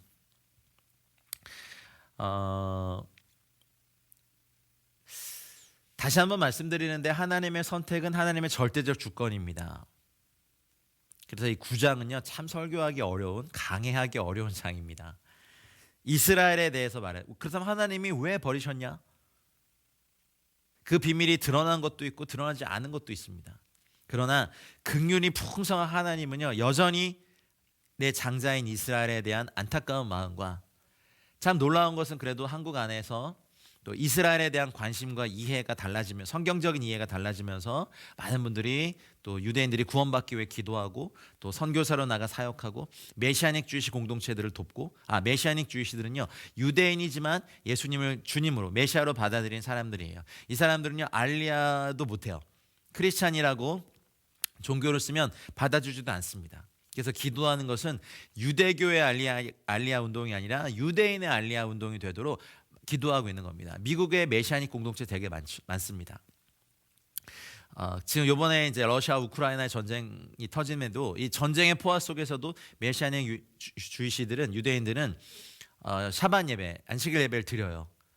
그리고 감사한 것은 이제 아주 오래된 그 땅을 떠나서 고토로 돌아오는 일들이 진행되고 있다는 거죠. 하나님은 자신의 백성을 구원하는 걸 즐거워하십니다. 긍휼히 여길 자를 긍휼히 여기고 불쌍히 여길 자를 불쌍히 여기십니다. 하나님은 절대로 이스라엘을 버리지 않으셨습니다. 그들의 넘어짐으로 우리에게 구원이 되게 하는 하나님의 때를 허락하신 것뿐입니다. 이스라엘에 대해서 교만한 마음 가지시면 안 됩니다. 원가지도 쳐내셨는데 하물며 접붙임마된 저 이방인 교회와 성도들은요, 더 두려운 마음으로 하나님을 경외하며 주의 계명과 주의 훈계 아래서 복음의 일에 힘써야 될 줄 믿습니다. 이스라엘 잘 와닿진 않지만 우리가 이스라엘과 유대인의 구원을 위해 기도하셔야 하고 70년대 이후에 알리야 운동을 통해서 사실은 엄청난 수의 수백만 명의 유대인들을 고토로 돌이키시는 하나님의 놀라운 구원 계획을 보십시오. 이제 마지막 때 스가랴서라든지 다니엘서라든지 소선지서와 대선지서에 예언된 이 마지막 때 이스라엘의 구원과 관련된 프로세스들이 아마 얼마 안 돼서 일어날지도 모르겠습니다. 이스라엘의 구원, 남은 자를 끝까지 구원하신 하나님의 구원 계획은 이스라엘을 향하고 있습니다. 긍휼히 여기고 계시고 불쌍히 여길 자를 불쌍히 여기시고, 우리 같은 경우는 하나님께서 저 북한을 긍휼히 여겨달라고 더 기도하고 복음은 구원을 위해서 애써야 될 줄 믿습니다. 16절로 가겠습니다. 그런즉 원하는 자로 말미암음도 아니요 다른 박질하는 자로 말미암음도 아니요 오직 긍휼히 여기시는 하나님으로 말미암음이니라. 아멘. 하나님이 사람들을 택하시는 것은 어떤 호감적인 것으로 가는 것 아닌 거 아시죠? 막 많이 원했기 때문에 하나님이 더 하시는 것이 아니고, 많이 달렸기 때문에 하나님이 더 하시는 것이 아니라 긍휼히 여기시는 하나님으로 말미암아 이 모든 일이 일어납니다. 예전에는 잘 몰랐는데 더 많이 공부하고 더 많이 애쓰고 더 많이 무언가를 해야만 하나님께서 어떤 걸 축복하실 거라고 생각한 적이 있었어요. 물론 하나님을 향한 태도, 열정, 열심, 또 성실함, 충성을 해야 되는 건 저희들에게 당연하죠. 그런데 이 모든 것을 초월하는, 내가 좀 부족해도 하나님이 주시는 긍휼히 여기시는 하나님으로 말미암은 은혜, 하나님으로 말미암아 부어지는 은총, 하나님으로 말미암아 우리에게 주신 놀라운 어떠한 것들이 부어질 때 저희들에게 하나님이 이루시는 은혜와 돌파가 있더라고요. 사랑하는 여러분, 저는 이 말씀 참 좋아하는데요, 제가 원해서 되는 거 아니고 제가 열심으로 어떤 걸 해서 되는 것이 아니라 오직 긍휼히 여기시는 하나님으로 말미암아 저의 인생이, 여러분의 삶이, 우리 가족과 가문의 삶이, 우리 공동체, 우리 한국의 진로가, 또 열방의 이 모든, 특별히 이스라엘 향하여서도 긍휼히 여기시는 하나님으로 말미암아 전 세계의 판도가 바뀔 것을 믿습니다. 우리는 긍휼의 나침판을 따라 긍휼히 여기시는 하나님을 향한 그 말씀에 순종하여서 고아와 과부와 강도 만난 자를 돕는 일에 열심히 하고, 우리의 일을, 우리에게 맡겨주신 선한 일을 열심으로 하는 일이 필요합니다. 그리고 그 나머지 것들은 긍휼히 여기시는 하나님으로 말미암아 여러분의 삶에 은혜가 부어지고 여러분의 삶에 폭포수 같은 하나님의 은총이 부어지기를 축복합니다. 사랑하는 여러분, 이 로마서의 말씀이 물론 이스라엘을 향하여 하신 말씀이고, 또 이방인 신자들 저희들도 이 은혜에 참여한 것을 감사하도록 한 거지만, 여러분 개인에게도 이 말씀으로 말미암아 올해는 어떤 나의 능력의 탁월함이 아니라, 나의 노력이 아니라 긍휼히 여기시는 하나님으로 말미암아 여러분의 삶의 어떤 부분에 돌파와 또 확장과 성장과 성숙이 있기를 우리 주 예수 그리스도 이름으로 축원합니다. 17절로 가겠습니다. 오늘 18절까지 하고 끝내겠습니다. 읽겠습니다. 성경이 바로에게 이르시되 내가 이 일을 위하여 너를 세웠으니 곧 너로 말미암아 내 능력을 보이고 내 이름이 온 땅에 전파되게 하려 함이라 하셨으니. 여러분, 이 말씀 오해하시면 안 돼요. 하나님이 바로의 마음을 일부러 완악하게 하신 것 아니에요. 출애굽기를 잘 연구해 보면요, 바로가 스스로 자기 마음을 완악했어요. 그런데 뒷부분으로 가면 하나님께서, 이제 여호와께서 스스로 자기 마음을 완악하게 한 바로의 마음을 그냥 완악하게 내버려 두시고 나중에 더 완악하게 하세요. 처음부터 하나님이 완악한 마음 막 집어넣어 버리시거나 그런 게 아니에요. 원래 완악한 사람이었어요. 교만한 사람이었어요. 자기가 신이라고 말한 사람이기 때문에 모세와 아론이 와서 이스라엘 백성을 내놓아라 했을 때, 히브리 민족을 내놓아라 했을 때 콧방귀도 안 꼈죠. 여호와가 누군데 뭐 이런 거죠. 이런 반응이었죠. 그러니까 이미 완악한 사람이었어요. 근데 그래서 자기 스스로 완악하게 하고 완악하게 하고 완악하게 하고 완악하게 하고 하나님이 결국 그 완악한 마음을 이용하셔서 애굽의 10가지 신들을 다 깨버리셨죠. 그러니 이것을 얘기하는 거예요. 불의함이 없다라고 말씀하는 것을 예를 뭐를 들었냐면 바로를 예를 들은 거예요. 근데 하나님이 이것을 합력하셔서 뭘 이루셨냐면 이 일을 위하여 너를 세웠어요. 그리고 바로 이 완악한 바로로 말미암아 텐 두나미 내 능력, 나의 능력을 보이고 또 오노마 내 이름이 엠파스테게 온 땅에 전파되게 하는 하나님의 뜻을 이루어요. 그래서 하나님은 악인도 그때와 경우에 맞게 사용하십니다. 그렇다고 이 악인을 사용하시는 하나님이 불의하십니까? 절대로 그렇지 않습니다. 바로는요 이미 완악해 있는 상태에서 모세와 아론을 맞이했어요. 여러분 오해하지 말길 바랍니다. 하나님은 여전히 모든 사람이 구원을 받기 원하시고 진리에 아는 데 이르기 원하십니다. 여러분 근데 기라성 같은 사도 바울과 사도들의 사역에도요 구원받지 못한 사람들이 있습니다. 그 말씀을 듣고 믿음으로 아멘하지 않고 오히려 복음과 원수되어서 십자가의 원수로 살아간 많은 사람들이 있습니다.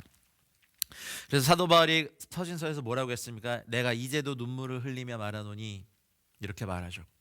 여전히 많은 사람이 복음의 원수로 행한다. 그 안타까운 마음을 보십니까? 저도요 사역을 계속 해오면서 느끼는 건 모든 사람에게 다 말씀의 열매가 다 맺혀지는 게 아니더라고요. 눈물로 훈계하는 것 더 해야겠습니다. 사랑하는 여러분, 복음과 함께 성장하시고 복음과 함께 고난 받으십시오. 하나님은 불의하지 않으십니다. 모든 사람이 구원을 받기 원하십니다. 마지막 절입니다. 읽겠습니다. 그런즉 하나님께서 하고자 하시는 자를 긍휼히 여기시고 하고자 하시는 자를 완악하게 하시니라. 바울을 염두에 두고 말한 이 말씀과 이어지는 말인데요. 하나님께서 하시고자 하는 일을 막을 수 없습니다. 그러나 하나님은요 처음부터 이 일을 막 저지르지 않으십니다. 타락한 이스라엘 백성을 향하여서도요 선지자를 보내시고 회개하고 돌아가기를 원하시고요. 많은 사람들에게도 회개할 기회를 주십니다. 구원의 복음을 선포하십니다. 대한민국에 교회가 많다고요? 그만큼 더 많은 복음을 선포하기 원하신 하나님의 뜻이 있죠. 그러나 이 복음을 듣고도 마음을 일부러 열지 않는 사람들에겐 하나님은 더 간절히 원하고 전도자를 보내시고 그들의 영을 위해서 눈물로 기도하게 하시고 하나님과 동역해서 이 구원 사역을 같이 이루시고 하나님의 전적인 은혜로 구원을 받게 하시지만 이 마지막 때 저희가 알아야 되는 것은요 이제 여러분 우리가 주님의 긍휼을 얻고자 할 때 더 간절히 원하면 하나님 우리에게 주시는 긍휼이 더 많아질 거예요. 그러나 하나님의 복음과 대적하여 일부러 삐뚤어지게 나가고 일부러 악의 길을 택하고 일부러 마음을 완악하게 가는 사람들에게는요 더 완악하게 하시는 방법이 있는데 하나님이 완악하게 하신 것이 아니라 그 마음에 상실한 대로 내어버려 두는 방법으로 완악하게 하시는 거죠. 저희가 이미 로마서에서 봤죠. 하나님께서 그 마음에 하나님을 두기를 싫어함에 각자 그 마음에 상실한 마음대로 내어버려 두사라는 말씀을 우리 이미 봤어요. 그러니 하나님께서는 처음부터 이들을 치시지 않습니다. 하나님께서 저희를 미리 처음부터 치시지 않아요. 우리를 회개하기 원하시는 모든 수단과 방법을 다 동원하시는데 마음을 완악하게 하고 하나님의 이 초청을 거부하면 결국엔 그 완악한 마음을 더 완악하게 하시는 하나님의 방법밖에 남지 않습니다. 사랑하는 여러분 이제 말씀을 맺겠습니다. 하나님은 절대 불의하지 않으십니다. 우리 하나님의 긍휼을 받을 사람으로 날마다 하나님이 우리에게 주신 긍휼이 늘어나는 사람 되시고 완악이 아니라 늘어나고 은총이 증가하고 은혜가 충만하고 하나님의 뜻이 이루어지는 저와 여러분을 되시고 이스라엘을 위해서 기도하는 것을 시작해 주십시오. 그들의 눈이 가려져서 예수 그리스도가 메시아임을 알아보지 못하는 그들이 구원받는 역사가 더 많아지도록 기도하시고 할 수만 있으시면 메시아닉 주시 공동체도 도우시고 또 이스라엘 선교에도 참여하시고 또 우리 동족, 우리 대한민국 저 북한을 위하여서도 사도 바울의 심정으로 애끓는 심정으로 같이 기도하며 복음을 위해 쓰는 저의 에클레시아와 여러분들 되시길 주의 이름으로 축원합니다. 긴 시간 수고 많으셨습니다. 제가 기도하고 마치겠습니다. 하나님, 애끓는 심정이 되어 저주가 되어 버림을 받더라도 골육의 친척 형제를 향하여 이스라엘을 향하여서 사도 바울이 애끓는 심정으로 말한 그 마음을 우리에게도 부어주십시오. 우리 조국 대한민국과 북한 복음 안에서 하나 되는 날을 기대하며 또한 이스라엘 유대인들을 위해서도 기도하는 것은 그들의 눈을 가리고 있는 그 장막들이 커튼들이 제거되어서 예수와 우리 주 예수 그리스도께서 그들의 메시아임을 볼 수 있는 눈을 열어주십시오. 로마서 9장의 말씀을 통하여 저희들에게 새로운 말씀의 계시를 열어주시고 주의 은혜로 충만케 하여 주시옵소서. 주의 말씀이 흥왕케 가게 하시옵소서. 하나님, 주의 이름이 높임을 받으시옵소서. 뿌려진 말씀의 씨앗들이 깨달아지는 은혜가 있게 하여 주시옵소서. 성령님 의탁드리오니 성령님께서 역사하여 주시옵소서. 감사와 찬양과 영광을 주님께 올려드리며 이 모든 말씀 우리 주 예수 그리스도 이름으로 기도하였습니다. 아멘.